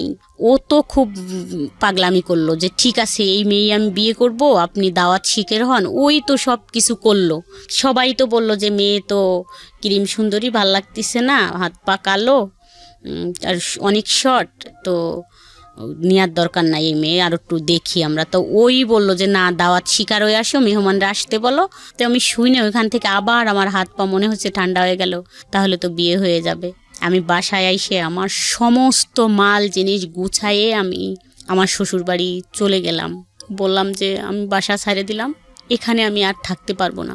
বাসাটা ছাইড়ে আমরা চলে গেলাম, ট্রাক ভরে মাল জিনিস নিয়ে চলে গেলাম। যার পরে কোথায় যাচ্ছিলেন? শ্বশুর বাড়িতে। তো এটা আপনার হাজবেন্ড জানতো যে আপনি এখান থেকে চলে যাচ্ছেন? হ্যাঁ, ও আমাকে এইভাবেই করতো। আমি বলতাম, ঘরে এসে বলতাম যে আমি থাকবো না এখানে, আমি থাকতে পারবো না, কান্না করতাম। বলতো ঠিক আছে তাহলে ট্রাক পাঠাই দিচ্ছি, মাল জিনিস নিয়ে চলে যাও। ট্রাক পাঠাই দিত, ওই সমস্ত মাল জিনিস গুছাই নিয়ে যাইতাম। আবার 2-3 দিন থাকার পর 1 সেকেন্ড ওখানে আর দাঁড়াইতে ইচ্ছা করতো না, আমি আবার ওইখানে চলে আসতাম। তো আমার জিনিসপত্র নিয়ে আবার চলে আসতাম। হ্যাঁ, আমার হাজবেন্ডের বাসাটা ছাড়তো না, কিন্তু আমাকে কিছু মাল জিনিস দিয়ে, কিছু জিনিস রাখতো, টিভি থাকতো, ফ্রিজ থাকতো, কিন্তু একটা খাট, ওয়ার্ড্রোব, ড্রেসিং টেবিল এগুলো দিয়ে বলতো যে একটা ট্রাক ভাড়া করে যাও, নিয়ে চলে যাও। আমি চলে যাইতাম। এরকম করতে করতে ছেলে বলল যে এখানে আর থাকা সম্ভব না, রান্না টান্না করে না, খাওয়া দাওয়া সম্ভব না, খেয়ে কতদিন থাকবো। ছেলে মানে কোন ছেলে? আমার ছেলে। মানে বিষয়টা হচ্ছে ছেলেও জানতো যে মা এরকম ভাবে কারোর প্রতি ফলিন, এবং এই কারণে এই জিনিসগুলো হচ্ছে। তাহলে জিনিসটা বোঝেন যে কতটা এক্সট্রিম লেভেলে হলে পরিবারের অন্য সদস্যরাও এটাকে না মেনে উপায় নেই, এরকম একটা জায়গায় চলে গিয়েছিল। জি বলেন। তারপর বুধবারে আমাকে ওর বড় ভাই ফোন দিয়ে বলে যে তুমি কি জানো অমুকের বিয়ে? বললাম না ভাইয়া, জানি না তো। ওর তো বিয়ে সোমবারে, তো তোমরা যাইও, বাবুর কথা বললো, আমার ছেলের কথা বললো, ওকে নিয়ে যাইও, আর যাই হোক যাইও তোমরা, তোমাদের দাওয়াত থাকলো। আমার মনে এরকম হইলো যে বলে দিব, সব কথা বলে দেব, আমি যেহেতু সুখী হইতে পারলাম না, তো ওকেও সুখী হইতে দেবো না, এরকম মনে আইসে গেল যে যা বলে দিব সব কিছু। তাই বললাম, ওর ভাইকে বললাম যে একটু ফোন দিবেন। ওর ভাই বললো আমি তো কেবলমাত্র আসছি, তো কালকে হচ্ছে ওর গায়ে হলুদ, আর ওদের বাড়িও গায়ে হলুদ। তা কি কথা বলবেন? আমি যে যাই দিয়েন ফোন। তো যাই হোক, বাবুকে রাইখে আমি যখন সন্ধ্যায় ব্যাকে আসতেছিলাম, তখন বাবুর ফোনটা আমাকে দিয়ে দেয়, মানে আমার ছেলে যেই ফোনটা ব্যবহার করে ওই ফোনটা আমাকে দিয়ে দেয়। ও ছোট একটা বাটন ফোন ওকে রাইখে ওকে দেওয়া হয়। তা ও ফেসবুক চালাতো ওই তখন থেকে। তা আমি ওই ফেসবুক দেখতে দেখতে আসতেছিলাম, আমাকে বোঝাই দিল যে আম্মু এইভাবে এইভাবে দেখো। তো দেখতে দেখতে আসতে আসতে তখন আমি একটা লেখা পড়লাম যে অধিকার কেউ কাউকে দেয় না, আদায় করে নিতে হয়। কোথায় বললেন? বাসের মধ্যে? হ্যাঁ, বাসের ভিতর এই লেখাটা আমি পড়লাম যে অধিকার কাউকে দেয় না কেউ, কিন্তু আদায় করে নিতে হয়। তখন আমার একটা হইলো যে তাহলে আমার অধিকার আমি আদায় করেই নিব। আবার আর একটা হয়ে গেল, মাথার ভিতর ঢুকলো যে একে তো আমি সুখী হইতে দেবো না, বলে দিব আমি এই সব কথা বলবো ওদের, এই জন্য যাতে ও বিয়ের পর কোনোদিন আমাকে ফোন না দিতে পারে। এটা একটা ছিল, আমার পয়েন্ট ছিল যে ও যাতে কোনোদিন আমাকে হ্যালো না বলতে পারে। আর দ্বিতীয়ত অধিকার তো দেবে না, অধিকার আদায় করে নিব, এতে যদি আমার অধিকারটা ফিরে আসবে। তো আমি এসে রাত 11টার দিক ওদের বাড়ির ওইখানে নাইমে দেখি যে গানের শব্দে কান ঝালাপালা। তো আমি আর ফোন টোন দিলাম না, আস্তে হাইটে বাসায় আসলাম। আইসে ঘুমাইতে পারলাম না, শুয়ে থাকলাম। খুব ভোরে উঠছি, একদম ফজরে। তা আমি ওর শ্বশুর বাড়ি গেলাম, ওই যে প্রশ্ন করব যে আমি তোমাকে 4টা প্রশ্ন করলে তুমি কি উত্তর দেবে। তো যাই বললাম, ওরা মনে করলো যে আমি মনে হয় ওর কলিগ, এই জন্যই দেখতে আসছি। তো যার সাথে বিয়ে সেই মেয়েটাকে ডাকলো, দেখলাম। মেয়ের মাকে বললাম যে আন্টি আমি একটু কথা বলবো, আপনি কি শুনবেন? তা বললো আচ্ছা ঠিক আছে। উনি আমাকে পাশে ডাইকে নিয়ে গেল, নিয়ে আমি ফোন দিলাম। ফোন দিয়ে বললাম আমার ফোনে তো টাকা নাই, ব্যাগ দাও। সাথে সাথে ব্যাগ দিল। ওই মেয়ের খালা আর মা আমার সাথে থাকলো। ব্যাগ দেওয়ার সাথে তো ওই মেয়ের খালা ঢাকা থাকে, খুব চালু। বলল যে বাহ ভালো ব্যাপার তো, ব্যাগ করতে বলার সাথে ব্যাগ দিয়ে দিল, তাইলে তো কিছু একটা আছে রং। তা বললো যে দেখছিস আপা, ব্যাগ করার বললো যে ব্যাগ দাও, টাকা নাই, সাথে সাথে ব্যাগ দিল। তাইলে তো ওই ছেলের কিছু, মানে আমি কিছুই বলছিলাম না তখন। ওরা বলে যে যাই হোক বিয়ে ভাঙতে গেছে, কিন্তু আসলে আমি বিয়ে ভাঙতে গেছিলাম না। তা আমি ফোনটা হ্যালো বলার সাথেই ওর শাশুড়ি আরেকটা ছেলেকে ডাইকে নিয়ে আসলো। এই ঘুমের থেকে ডাইকে উঠালো, এই আই তো দেখতো এখানে কি হয়েছে।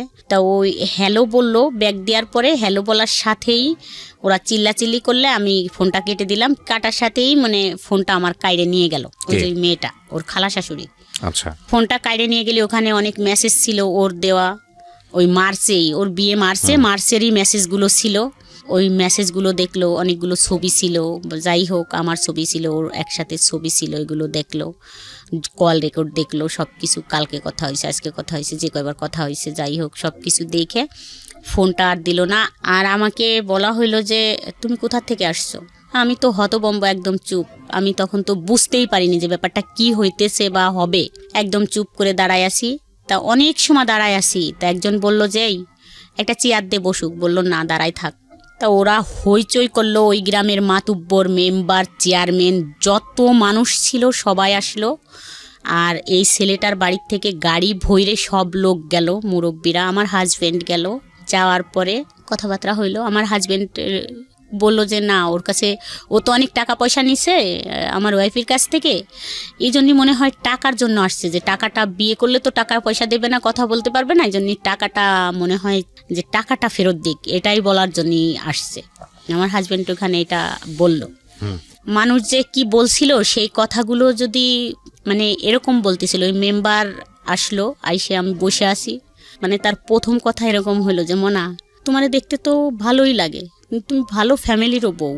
তা বিয়ের আগে ছেলেরা একটু টাইম পাস করে, এরকম বিয়ে করে না। যদি তোমাকে বিয়ে করতো তাহলে এই মেয়ের সাথে বিয়েতে রাজি হইতো না। তুমি এখানে কেন আসছো?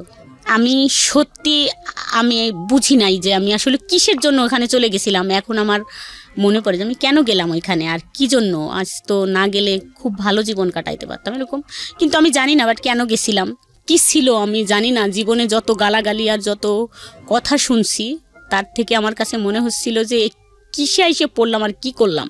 দেখেন, তারা যেসব আচরণ করেছে এটা তাদের জায়গা থেকে যুক্তিপূর্ণই ভাবে যে এত বড় বড় দুটো সন্তান আছে, সে একটা জায়গায় সংসার করছে, এরকম একটা ছেলের সঙ্গে সম্পর্ক করে যে ছেলের বিয়ে হওয়ার কথা সেই ছেলের বাড়িতে গিয়ে উপস্থিত হয়েছে এই মহিলা, আপনার ব্যাকগ্রাউন্ড তো তারা জানে না। আজকের এই গল্পে যেভাবে আপনি আজকে বলেছেন, তবুও 2 ঘন্টার সময় এনাফ না একটা মানুষের পুরো গল্প আনার জন্য। এই ব্যাকগ্রাউন্ড তো তারা জানে না, তারা শুধু রেজাল্টটা দেখছে, যেটার কথা আমি একটু আগেই বলেছি। পত্রপত্রিকায় বিভিন্ন জায়গাতে আমরা এরকম ঘটনা দেখি, তো তারা তো সেটা জানে না। সুতরাং 1000 জন মানুষের সাইকোলজিকে তো আপনি জাস্টিফাই করতে পারবেন না।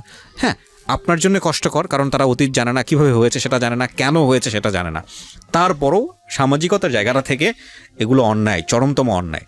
কিন্তু এখানে যদি আপনাকে দোষ দেওয়ার জায়গাটা থাকে, সেটা একটা জায়গাতে আছে, সেটা নয় আমি একটু পরে কথা বলতে চাই। কারণ এই সম্পর্কটা 10 বছরের, ততদিনে আপনার একটা ম্যাচুরিটি এসছে, কিন্তু আপনি এতটাই বেশি ছেলেটার প্রতি ফলিন হয়েছেন, এতটাই বেশি প্রেমে মজে গেছেন, বা এতটাই বেশিও আপনাকে ভালোবেসে ফেলেছে যে এখানে আসলে আর কোনো যুক্তি খাটতেছে না। মানে মেয়ে বড় হয়ে গেছে, মেয়ের জামাই হয়েছে, মেয়ের বিয়ে শাদী হয়ে গেছে, ছেলে এত বড় হয়ে গেছে। আজকে আপনি ছেলেকে সাথে করে নিয়ে এসছেন স্টুডিওতে, স্টুডিওর বাইরে আপনার ছেলে অপেক্ষা করছে। এত বড় হয়ে গেছে, লোকজন জানাজানি হয়ে গেছে, এখন আর এসব চলে না। এখন নিজের জায়গাটা তৈরি করে নেওয়া উচিত, আলাদা হয়ে বের হয়ে যাওয়া উচিত। সেই জন্য যথেষ্ট সময় পেয়েছেন, কিন্তু সেটা সম্ভব হয়নি because of you love him deadly. এবং একটা কথা আছে যে যুদ্ধক্ষেত্র এবং ভালোবাসার ক্ষেত্র, এই দুটো ক্ষেত্রে নাকি সব কিছুই সম্ভব। এখানে কোনো হানা বলে কোনো কিছু নেই। Everything is possible in love and war. যাই হোক, আমি বারবারই বলি যে ভদ্রমহিলার দিকে বা উনি যা বলতে এসছেন সেদিকে আঙুল তোলা আমাদের উদ্দেশ্য নয়। ওনার জীবনে যেটা ঘটেছে সেখান থেকে শিক্ষা নেওয়াটাই হচ্ছে আমাদের অনুষ্ঠানের মূল উদ্দেশ্য। জি, তারপরে কি হলো বলেন তো ওই বাড়িতে? তারপরে ওরা ওদের রান্না বান্না কমপ্লিট করলো, সবাই বললো, ওই মেম্বার বললো যে ঠিক আছে তোমরা সব করো, এখানে বিয়ে ভাঙা টাঙা লাগবে না, ওই মেয়েটা চলে যাচ্ছে, ওকে চলে যাইতে দাও, ওর হাজব্যান্ড আসছে, ওর হাজব্যান্ড খুব ভালো মানুষ, দিয়ে দাও, যাই করছে ভুল করছে না। কিন্তু এখানে তো একটা প্রশ্ন এসে যায়, যেখানে ওনারা সেলফোন পেলো, আপনার এরকম একটা অবস্থা দেখতেছে, ছেলেও আপনার প্রতি ডেভোটেড, এটা ওরাও বুঝতে পারছিল, তারপরে ওরা বিয়ে দিতে চাচ্ছিল কেন মেয়েটাকে?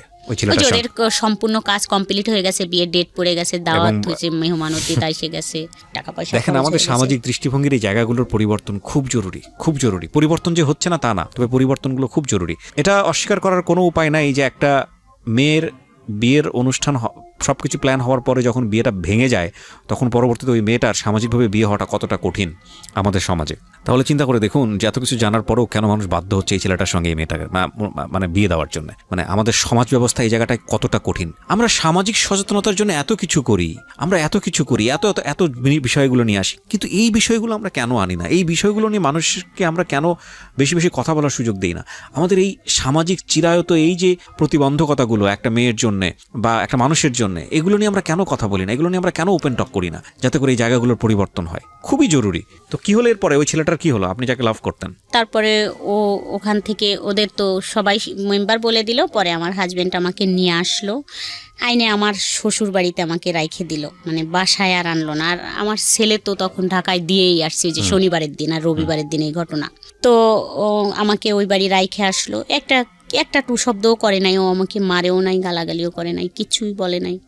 এমনকি বলে নাই তুমি কাজটা ভালো করো নাই, এরকমও বলে নাই। শুধু বলছে যে আমার সম্মানটা নষ্ট করে দিলে। ওই দিন থাকলাম না, মানে 2 ঘন্টার মতো ছিলাম। তারপরে আমি ওখান থেকে আবার চলে আসলাম, মানে আমার বাসায়। মানে আমি ওখানে দাঁড়াইতে পারতেছিলাম না।